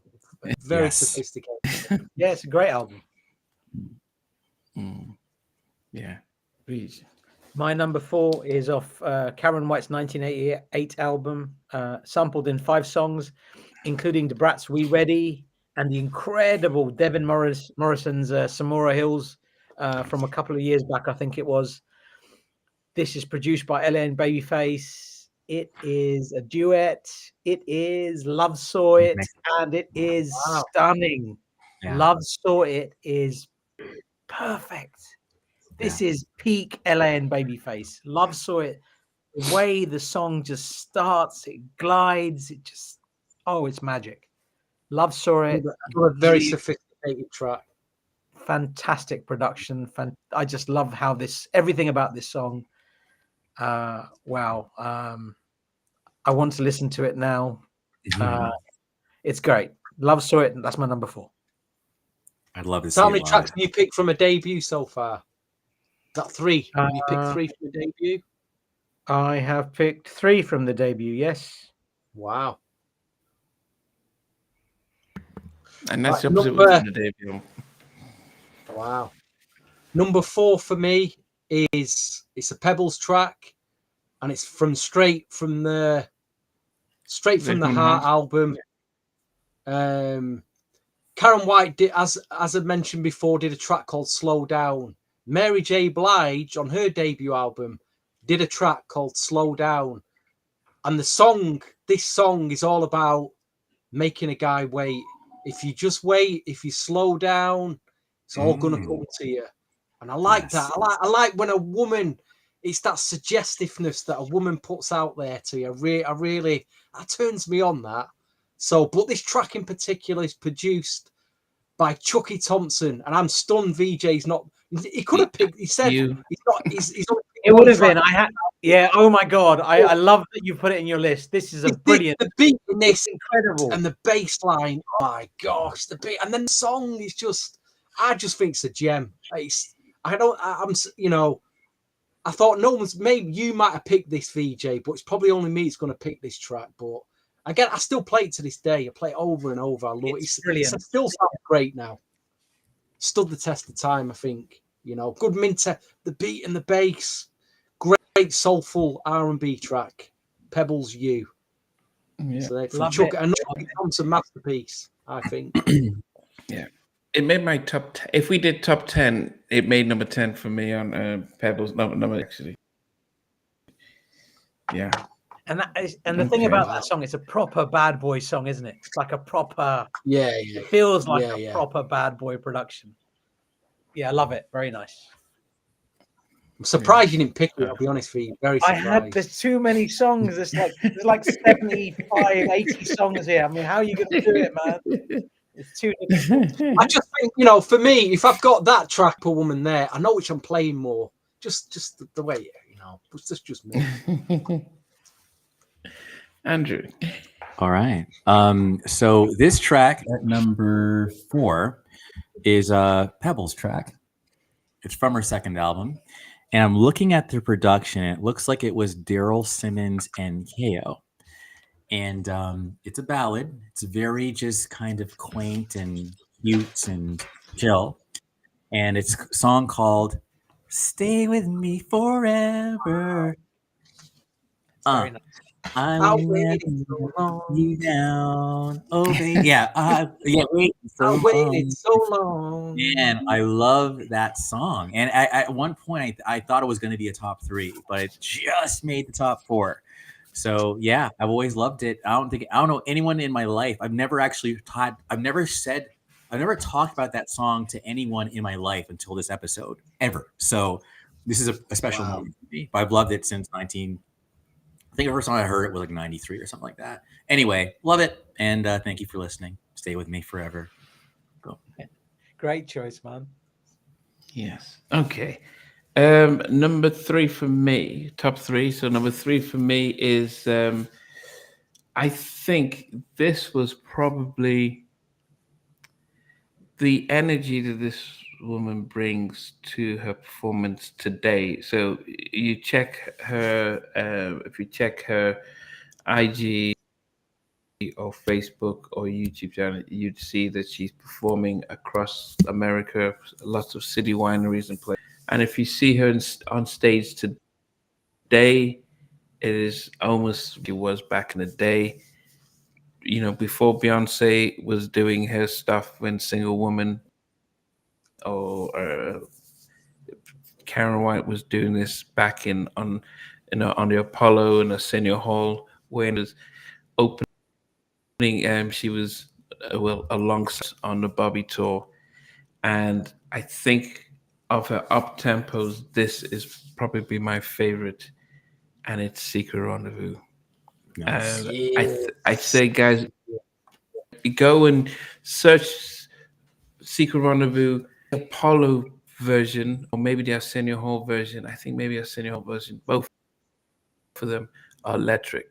Just watching how she's just dancing and the energy, and I remember just seeing her as a kid. When I was young, in secondary school, and just just seeing her, and the smile, the energy, and everything. And the rumor back then was that she was they wrote "Don't Be Cruel" for Karyn, but they said, oh, there were too many raps, so they opted to give it to Bobby. But both Daryl Simmons and because Karyn did do her little rap in Secret Rendezvous, but she's just dancing, doing her thing, man, and it's so Secret Rendezvous number 3 for me. Yes. Very nice choice, man. New track. Cute, man. Yes. My number 3 is my one and only inclusion from Ritual of Love by Karyn White in 1991, produced by Christopher Troy and Zach Harmon, sampled in at least 4 songs. Andrew, you've mentioned this a little while ago. This song is so good. The Way I Feel About You. It's so happy and nice, and it's just so uplifting. You're in a bad day. You listen to this song, and you're like, I feel okay. It's all right. Yeah. Exactly. That's how I feel about It's it. brilliant. Yeah. It's magic. It's an uplifting song, and it lifts up your day every time you listen to it. I didn't think you'd pick that. I'm happily surprised. I really didn't think you'd pick that record, but I think so it's high as well. It's a brilliant song, and I think there's additional production by Jam and Lewis, if I'm not mistaken, or maybe I'm mistaken there. I'm not sure, but Christopher Troy and Zach Harmon for sure. And Stevie, you mentioned their new Jack Swing productions that they did were just next level. They were like some great stuff with the Mac Band and other people. Did they do some stuff with the Mac Band and other people? I think pretty sure they did. They did a girl group called Times Free that did a track called Typical Relationship. Didn't they do something on the Today album? Oh, I'm getting mixed up with the characters. Sorry. Characters. Rhonda Clark did some good stuff on very similar sounding tracks on Rhonda Clark's second album to this Ritual of Love. Go back to that album as well. There was a State of Attraction. I don't think that was them actually. Is that time? It's the one. It's the album after. Album after the second album. Yep, number 3, The Way I Feel About You, brilliant song. Yep, number 3. Wow. Okay. Stunning pick. Go ahead, Steve. My number 3 is my final pick for Karyn White. So she made it. Wow. As high as number 3. I would argue, controversially, this is her signature track. Like, say, Bobby Brown's Don't Be Cruel is. This is the first track I ever heard from Karyn White, and it's etched in my brain ever since. I think you touched upon it, Namdi. The dance moves, I thought the vocal again, the way she sang the track, the rap, the way she looked in it, the video. This to me is Karyn's signature track. It's a killer. It's next to Bobby Brown's Don't Be Cruel. It's Secret Rendezvous was at number 3 for me. Very nice. my all-time favorite track from Karyn. I just, the way she attacks it vocally, brilliant, absolutely brilliant. I gotta say, so back then, Sorry, monster dance track. I was gonna say, like, when I heard of like LA and Face and Bobby and Karyn, like back in like '89, I was like, man, they are the coolest humans on the planet right now. And there's this sound effect, and I don't know if you guys know what I'm talking about, but it sounds like a clap, right? So you first hear it in "Don't Be Cruel," you then hear it in, I think, in "Every Little Step," and you hear it in "Secret Rendezvous." It kind of goes like, ow, ah, kind of like that, boom, boom, bah, ba-dum, boom, Yeah. and so the fact that "Secret Rendezvous" has that, I'm like, I just loved that. They were just so slick. Anyway, and I just in my own. The Boys, you listen to some of the Boys production, some of the mixes they did on the Boys. Yes, there too. Has it on that. Probably in the Mac Band as well. Yes. Sure, it's in the Mac Band. Yeah, some of their tracks. I'm glad you know what I'm talking about. But anyways, "Secret Rendezvous" unfortunately didn't make my list, but trust me when I say I think very highly of that song. But also in kind of in a mirror of what Stevie did. This is the last appearance by Miss Pebbles. And this track here was produced by, Pebbles and a guy named Danny Sembello. And I got to say, Danny Sembello is a name that I didn't realize is behind a lot of hits, like more hits than I even realized. So if you guys don't know who Danny Sembello is, just check him out. But things like "Stir It Up" and "Neutron Dance" and, you know, I think some New Edition stuff. He's been around. And he did a lot of like R&B stuff. But anyway, this song is the title track to Pebbles' second album, and has Johnny Gill singing "You Are My Girl." Anyways, I can't do Bonnie. But the song is called "Always," and I actually thought "Always" was a contender for #1, but no. I searched my feelings, Luke, and decided that nope, Karyn White has 2 bangers ahead of "Always." So what will they be? Only one way to find out. Stay tuned. But "Always" is rounding out my favorite Pebbles song of all time. Wow, great pick. Very nice. And I was just going to say, somebody's just pointed out that certain tracks were not included. Now, the rules for this particular podcast are very clear. They have to be on the album. "Facts of Love" is an incredible song. I'm sure all 4 of us would include it if it was on one of these Karyn White albums. And I would have liked to include this song, which is "Not Through Being With You." Michael Jeffries and Karyn White track.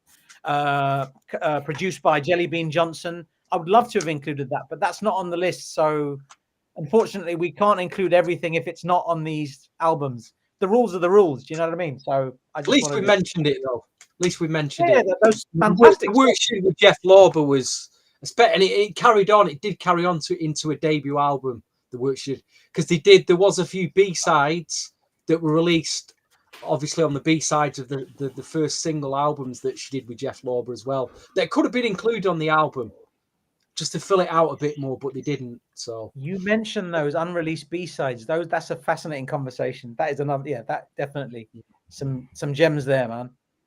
But if you want the whole package, there was a double CD reissue a couple of years ago of the first album that had all the remixes on and had them B-side tracks as well. It's a great package, CD package. Very good compilation. Yeah. Okay. This song was a contender for #1, and it is, but #1 just edged it slightly, and it's and sometimes when a song has amazing chorus, when it has the background singers on it, and I think that's what sort of got elevated a lot in the 90s, you know, the background vocals had the singing, like "Every Little Thing You Do," you know, the song of almost singing back, that disappeared completely from modern day R&B now. Is where the same person sings throughout, and you miss that collaboration. But this song, I think the chorus actually is probably my favorite part, but her delivery throughout, and at first I had to stop to listen to see, wait, is she talking to somebody in this, or is it just her? And of course it was Pebbles singing with Sherelle, saying, and Sherelle answering back, and you have Johnny comes through. Always. Please, if you guys have not listened to Always by Pebble, it is such it's such an amazing track. Um, the chorus, the backing singing, so Sherelle and Johnny Gill giving the backing singers, and Johnny comes in, and I'm thinking about what Johnny does here is what Tammy Lucas was supposed to do in Goodbye Love. She was supposed to be more pronounced in that, and they lowered her vocals. But to see how they're singing on this song, oh man, it was almost going to be number one, but there was just another song that topped it. But I just said Pebbles, man, you took it to school in this one. Okay, so she says that Sherelle and Pebbles are blood cousins. I didn't realize that. Yeah, they're cousins. Together. They're cousins. Love it. But I did wonder why, because the link is Sherelle and Jimmy and Terry. Right. But just that whole dynamics and the whole family dynamics there. Oh goodness, that's my jam there. During the pandemic, okay, Hopeful says she Amen. discovered it during the pandemic. Was on repeat. Just amazing song. Yeah, It is a great song, man. Great choice, man, from you and Andrew, man. You guys have really rated that song, and I understand why. And I think, was it Derek? I think Derek might have been mentioning. I didn't realize this, but now that you've said it, I'm just hearing that. I think he said "Feel So Much Better" by Johnny Gill features Karyn White and Pebbles on backing, which Love it. I love that song so much already. It's making me feel a particular way about both Karyn White and Pebbles and Johnny Gill right now. That's just like an overload. It's too much information, I think. CV. Is it me? No, I think it's. Oh, sorry, VG. Sorry. You. Yeah. My number 2 is an LA and Babyface track, and this surprised me actually. I was convinced that Karyn White would hold my number 1 spot, but this is my last submission by Karyn White. It's at number 2.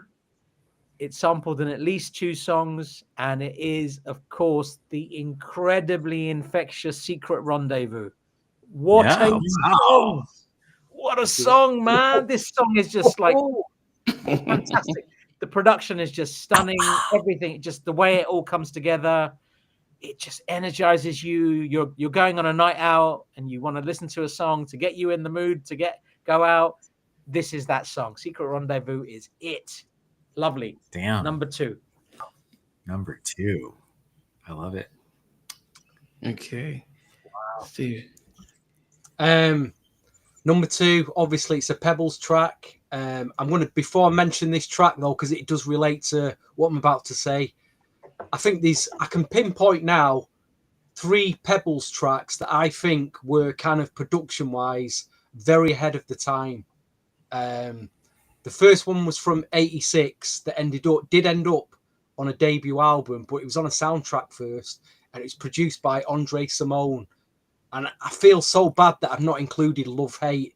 You listen to the production in that, the drum, and what they're doing technically in that, just so ahead of its time. The second one was obviously Girlfriend. If you listen to for '87, the way LA, there was nothing that sounded like that in '87. It was just like, I think that's probably why I just didn't get it. I just really didn't get it till later on. But I pinpoint that, and on a pinpoint this track. This is where Ellie and Babyface looked at what was going on in terms of what Teddy was doing, in terms of what the sound Dallas Austin brought out. And I think they changed the sound. They definitely changed their New Jack sound. Because if you compare the New Jack sound of, say, well, it's not a new, you could say compare the sound they did on Girlfriend to the sound on Giving You the Benefit of the Doubt.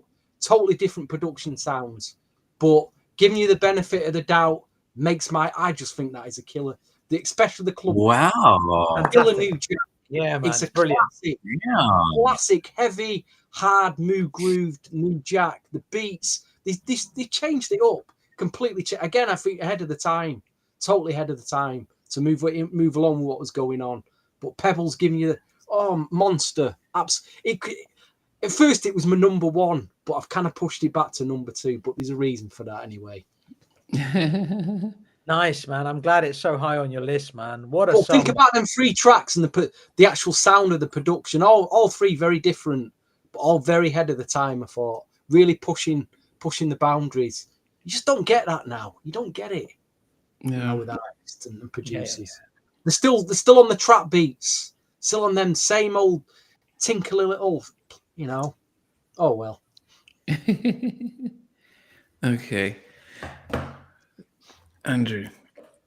All right. Before I say my number 2, I think one of my favorite things about doing these shows is I always come away with newfound respect for certain tracks. And I think that I now have newfound respect for Give Me the Benefit, and I have newfound respect for Secret Rendezvous. I obviously like them both, but now I'm going to give them another listen and go, you know what?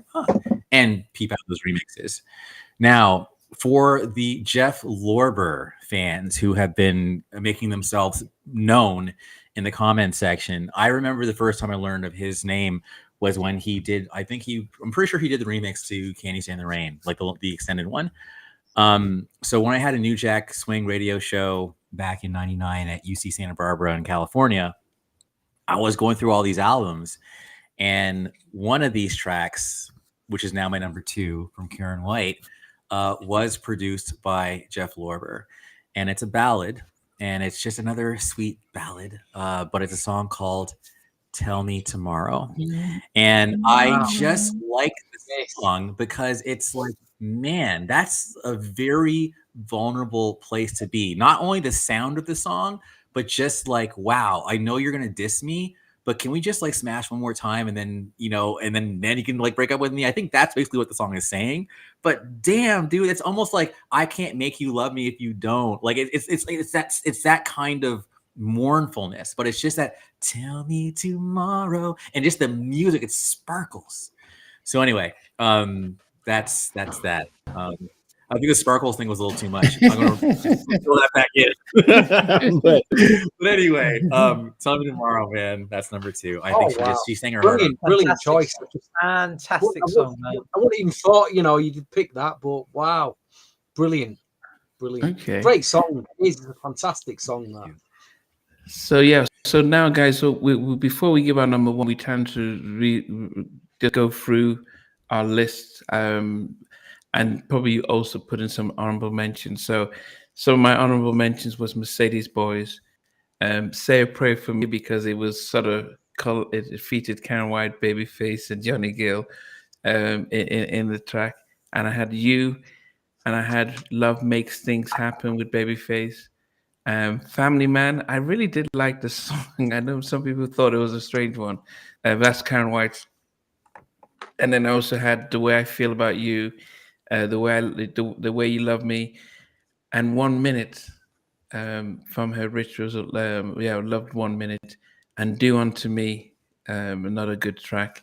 So from number 12 is One More Try. That is Pebbles. And that was from her Straight from the Heart album.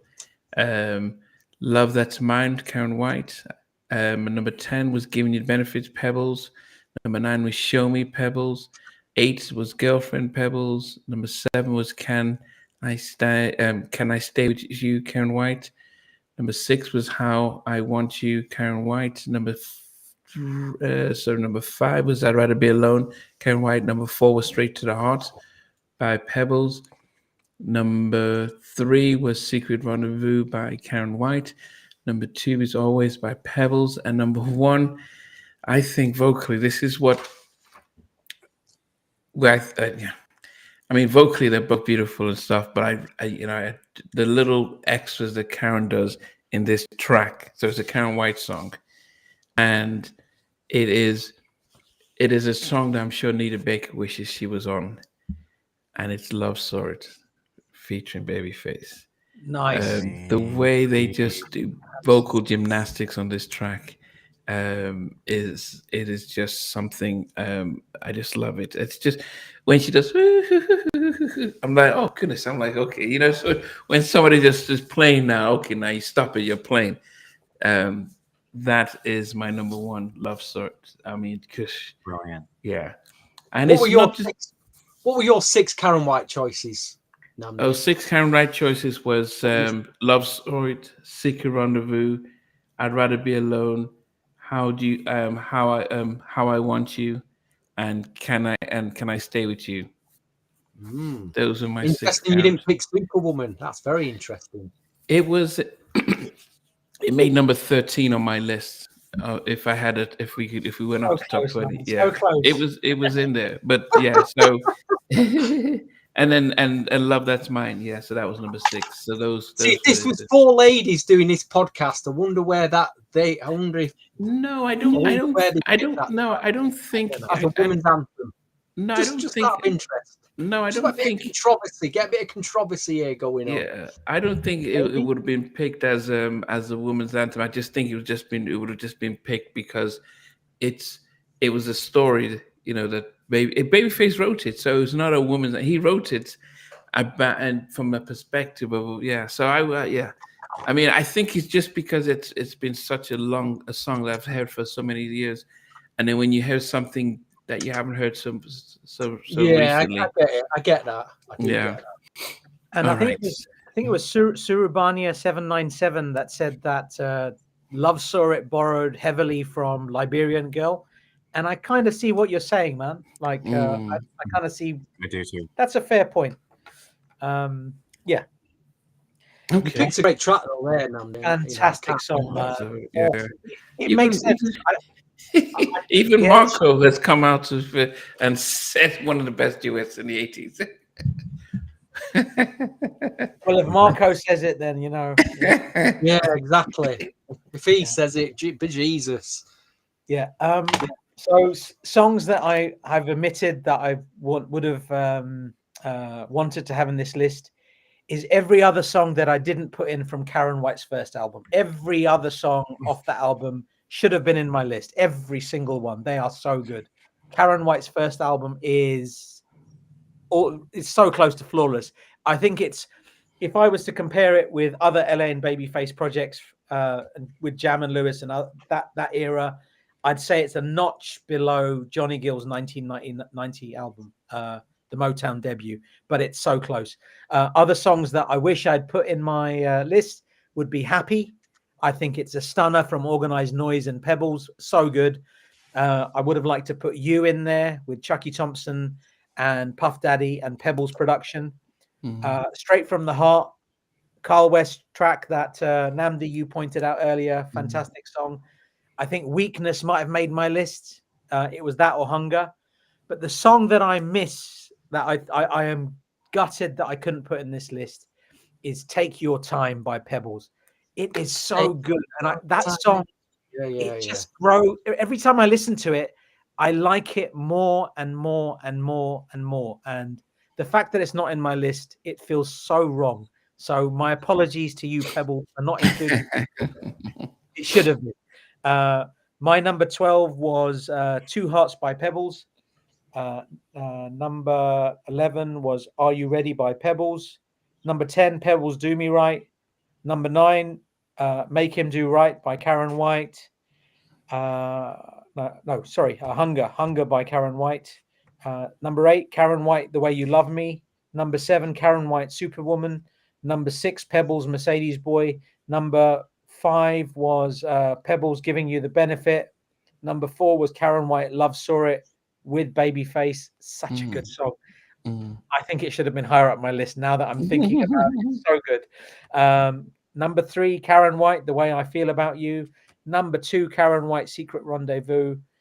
And my number 1 is an LA and Babyface production. It's off Pebbles' first album. It's sampled in at least 5 tracks, including the Pebble mix of Mirage, the Jack mix in full effect. This song is an absolute anthem. It means a lot to me because I heard this a lot.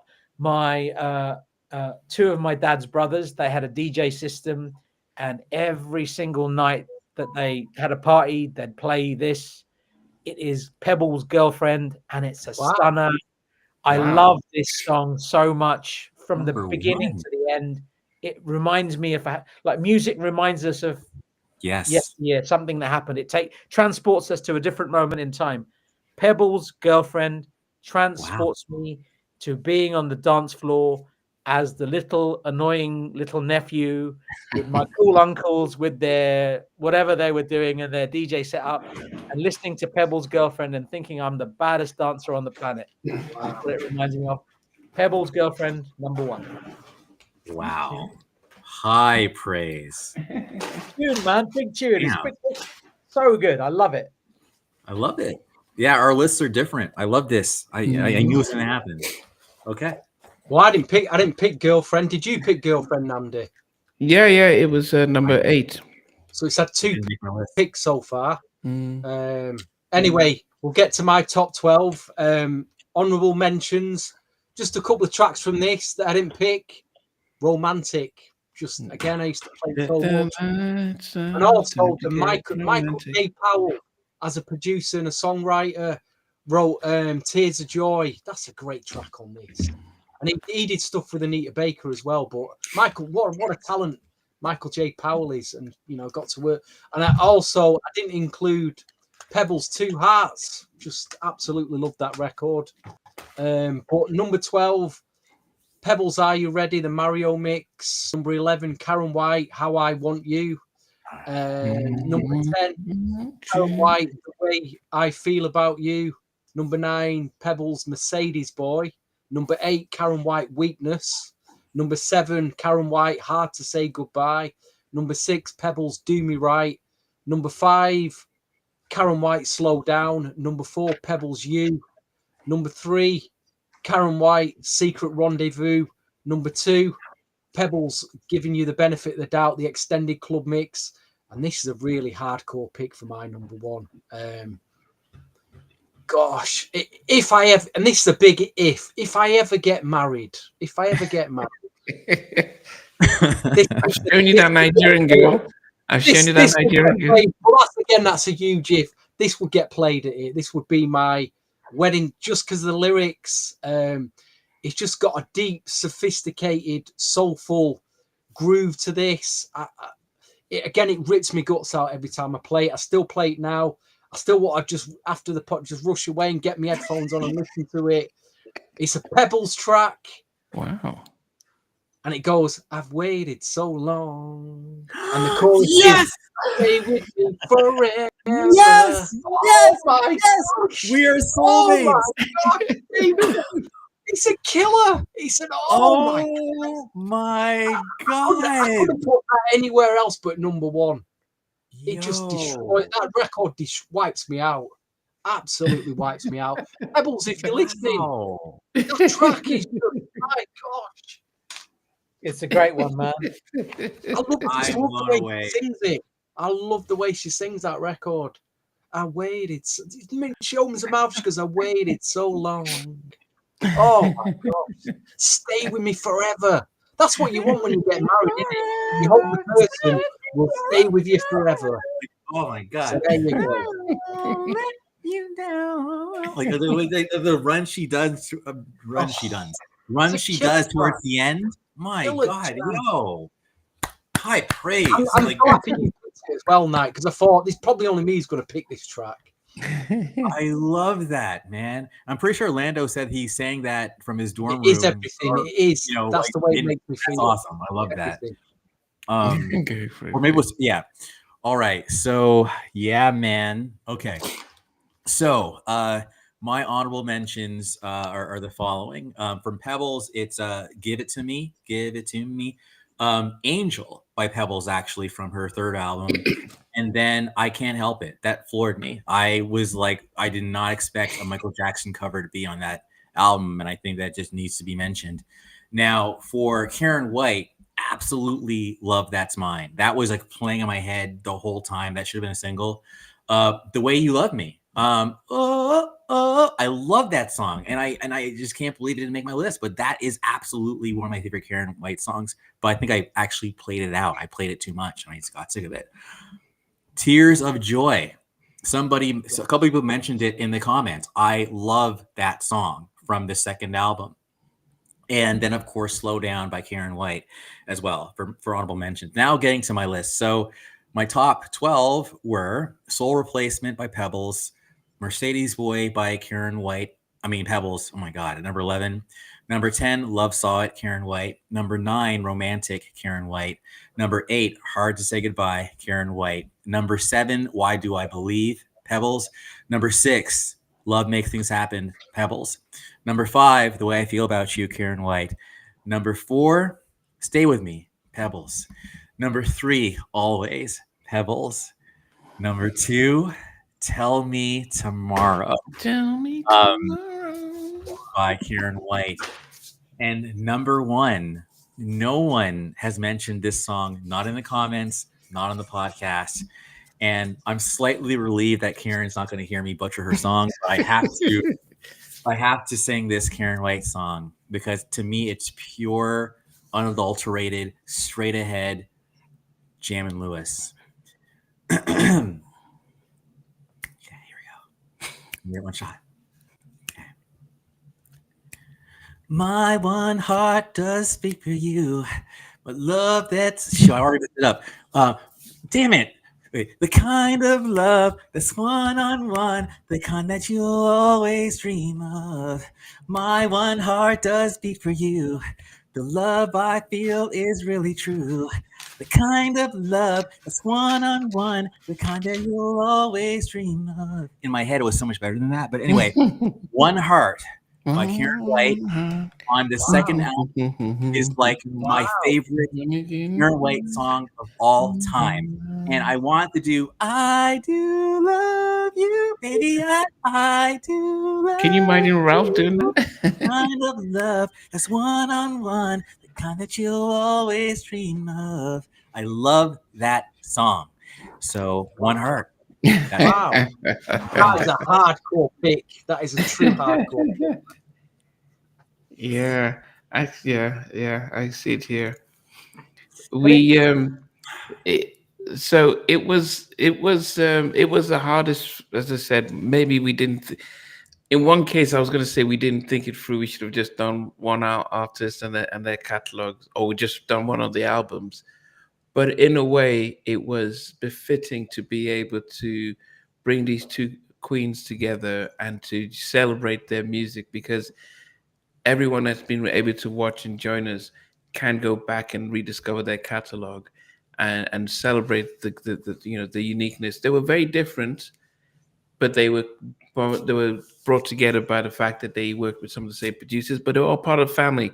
Jam Lewis, Babyface, and L.A. Reid were all, they all work, everyone was all one and stuff. And it was just a time of great music. And as I said, the fact that Karyn featured on Say a Prayer for Me, there's ad-libbing and everything. So there was no rivalry, but it was such an amazing episode to be able to do it. And we want to thank Karyn for joining us at the beginning and really pushing this episode out there as well. We wanted to also rank the 6 albums from Can we get to the master list? Let VJ do that master list first. Dying to know. Sure. What was I going to say? Shout outs to Claude, Brandon, Mandeep, Renge, Chris Marr, Bashir, everybody else that submitted the lists. There are some interesting selections on here. I'm only going to go from 25 down. There's too many songs. Sorry. So 25 was Pebbles, Say a Prayer for Me. So just so you understand the master list, everybody submits their lists, and it's an overall list based on everybody's submissions. So 25, Pebbles, Say a Prayer for Me. 24, Pebbles, Love Makes Things Happen. 23, Pebbles, Give It to Me. 22, Pebbles, You. 21, Pebbles, Take Your Time. Thank you to everybody else that's put that in. I feel so bad that it wasn't in my list.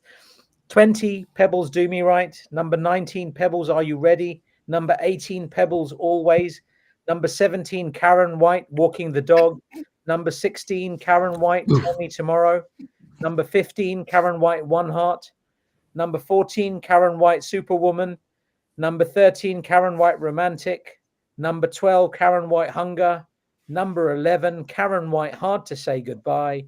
Number 10, Karyn White, Slow Down. Number 9, Karyn White, Love Saw It. Number 8, Karyn White, The Way You Love Me. Number 7, Karyn White, Don't Mess With Me. Number 6, Pebbles, Stay With Me. Wow. Number 5, Pebbles, Mercedes Boy. Number 4, Pebbles, Giving You the Benefit. Wow. Number 3, Karyn White, The Way I Feel About You. Wow. That was a wow for me as well. Wow. It makes sense. If you listen to it, it's so good. That song's so good. Number 2 was Pebbles' Girlfriend. I knew it. Number 1, Ooh. Karyn White, Secret Superwoman. Rendezvous. Yes. Rendezvous, number 1. Yes. What a tune. All right, my bad. Wait, Superwoman didn't make the list? Superwoman was in there. Oh, I didn't hear it. I didn't. Superwoman was number 14. Oh, my bad. All right, cool. wow. Whatever. Okay. Well, let me also give you Karyn White's official top 10. So this is her top 10 from her catalog. She did say it was, it changes it, but this is what she's put down there. I'm going to put it in the comments for everybody. But at number 10, she put Secret Rendezvous. Can you imagine that? At number 10, she put Secret Rendezvous. At number, wait, let me get back to it here. Where's Derek here? Where's Karen? Her message here. Yeah. At number 9, she put Here Comes the Pain. Number 8, Can I Stay With You? Number 7, Nobody But My Baby. Nobody But My Baby. Yeah. Number 6, The Way You Love Me. Number 5, The Way I Feel About You. Number 4, How I Want You. Wow. Number 3, Tears of Joy. Number 2, Superwoman. And number 1, Love Sword. Yeah. That is a favorite song. Yes. Yeah, so this is that is Karyn White's official top 10 songs right now. It did say it changed, but I'm surprised that she put Love Sword at number 1. I mean, I think Superwoman is always up there, but I think vocally she just destroys it on Love Sword. Yeah. Nobody But My Baby was the set. That was the track. The other track I would have. That was the mystery I took out, but it's a great track. That is a great track. Yeah. I mean, I'm glad she was there. How I Want You picked that one as well. I thought it'd be more that. Yeah. Wow. Shame we not got Pebbles. But... I did reach out to her to see if I could get to a list and stuff, but when she does return, I will send it through. Okay, top 6 albums. So let's rank them. I would start off with at number 6. I had the Pebbles debut album. I only had one song from it. Wasn't my I only had one song from it. At number 5, I had Make Him Do Right by Karyn White. At number 4, it was Oh Wait by Pebbles. Number 3, Straight to the Heart by Pebbles. Number 2, Rituals of Love, Karyn White. And number 1 was her debut album, Karyn White album. I just an album full of classic, and it just takes back memories. And but yes, so that's Rituals of Love. I just thought the energy with Jam and Lewis just created something different and magical. But Straight to the Heart was my highest rated Pebbles album. Wow. Yes. Wow. Paige, what about you? Before I share my list, I just wanted to show you this. This is the Karyn White album, Carpe Diem from 2012, produced almost entirely by Derek DOA Allen, who Namdi, you've interviewed, I think, in the last week or so. Brilliant, back in the studio. You've got to listen to this song on here called So Weak. It's so good. All right, back to my albums. Number 6 is the 91 album by Karyn White, Ritual of Love. Number 5 is the 1990 album Always by Pebbles. Wow. Number 4 is Straight From My Heart, 95 album by Pebbles. Number 3, 94 album Make Him Do Right by Karyn White. Number 2 is Pebbles album from 1987. And number 1 is the debut album by Karyn White. How amazing is that album? If if I am saying it's a notch below that Johnny Gill album from 1990, that is the biggest compliment I can give an album, because that Johnny Gill album is, if Johnny Gill is 100%, 100 out of 100, let's just say for argument's sake, this is like 98 or 99. It's there. It's so close. Hey, you know, she sang on Phil with a friend and some others. She did all the backings. Exactly. They were like, this is an Indonesian copy of the first album. And on this album, the album's not called what we know it as. It's called The Way You Love Me. Yeah, very strange. But Indonesian copy of that first album is the one for me. Out of all of these, by a country mile, nothing comes close to it. Stevie. My top 6 doesn't make any sense at all, but I kind of ranked it in what I play the most. Doesn't mean to say they're the best album, but at number 6, I had Pebbles Straight from the Heart, because I only really played 2 tracks from it, but I gave it a rating of 7 out of 10. Number 5, I got Karyn White's debut albums at number 5. It doesn't make any sense, because it's a great. I didn't buy it at the time. I bought all the singles, but I'm contradicting myself because I've got Slow Down in my top 5.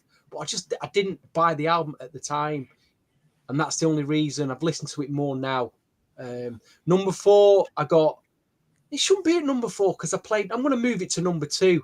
So number 3 is going to be Pebbles' debut album. Again, I didn't buy it at the time, but now I'm listening to it a lot. So it's made my number 3. Number 2, I'm going to go with Pebbles Always. Again, I just bought Giving You a Benefit of the Doubt. I didn't buy the album at the time. I got it later on, but I love that album now. So number 2 is Karyn White. I remember buying this CD when it came out, playing it to death. So it's made my number 2. And number 1, again, I played that to death when I bought it when it came out. Played it to death. So it's number 1. So there you go. Yeah, it doesn't make any sense though, does it really? I ranked them all 7 and 8 out of 10. Ranked them all pretty high at 7 and 8 out of 10 as albums. Yeah. I think if I rated albums, probably because I won't say felt dated. It felt 80. Because it was early 87. Go ahead, Andrew.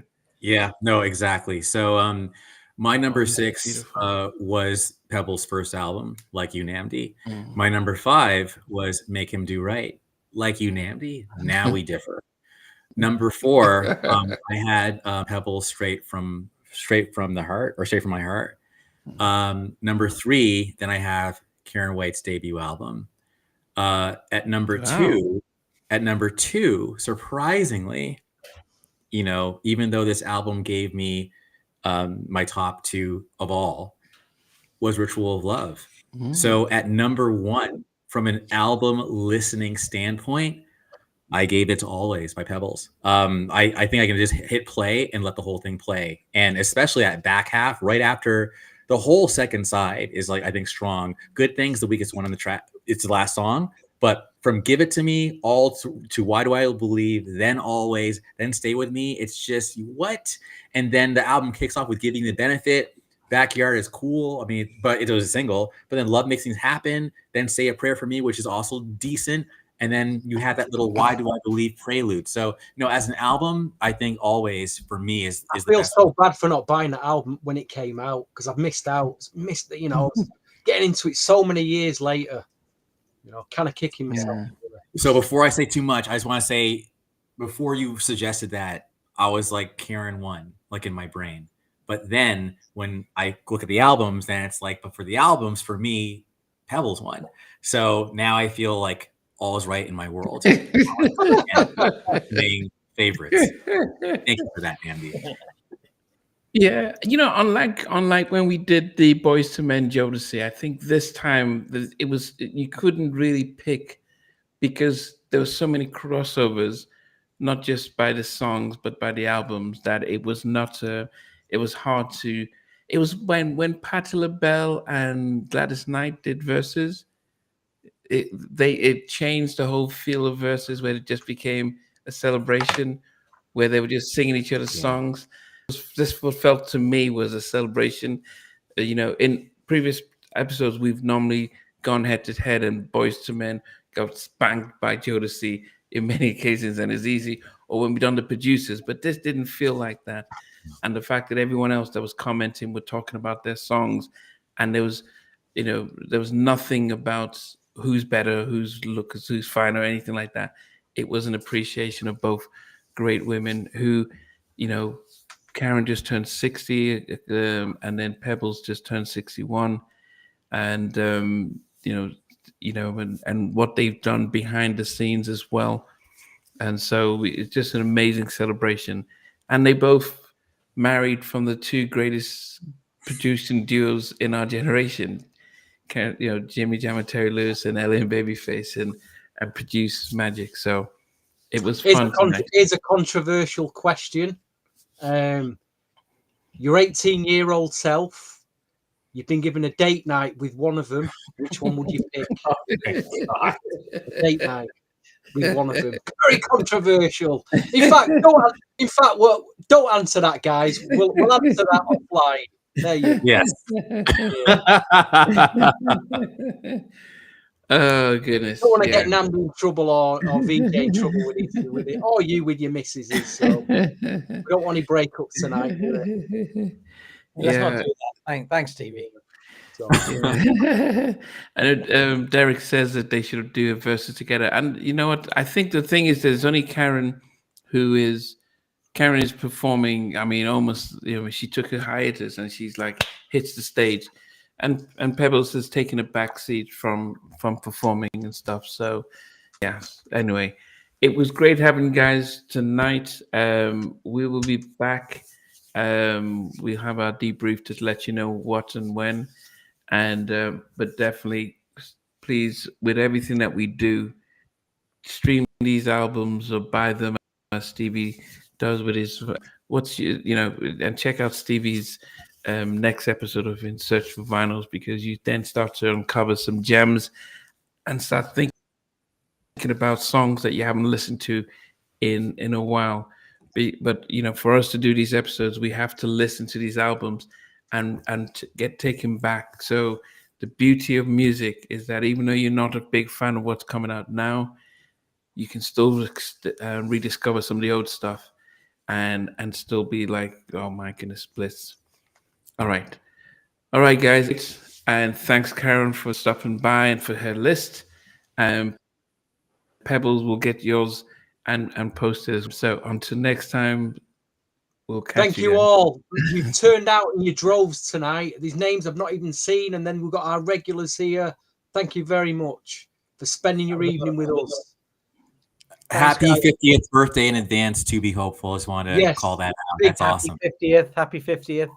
Yes, happy 50th. And also happy, tomorrow's Dawn Robinson's birthday, so giving her a birthday shout out a day in advance. Yes. All right. We'll catch you guys soon. Ciao. Stay with us always. Good night. Good night, guys. Hey guys, thanks for watching. Thanks for being a part of Halftime Chat. Please remember to subscribe, share, and comment. But most importantly, why don't you become a member of Halftime Chat? We've got amazing videos, amazing perks, and being able to support the channel. But anyway, thanks for watching. Take care. I never participated in that category. And somewhere in between.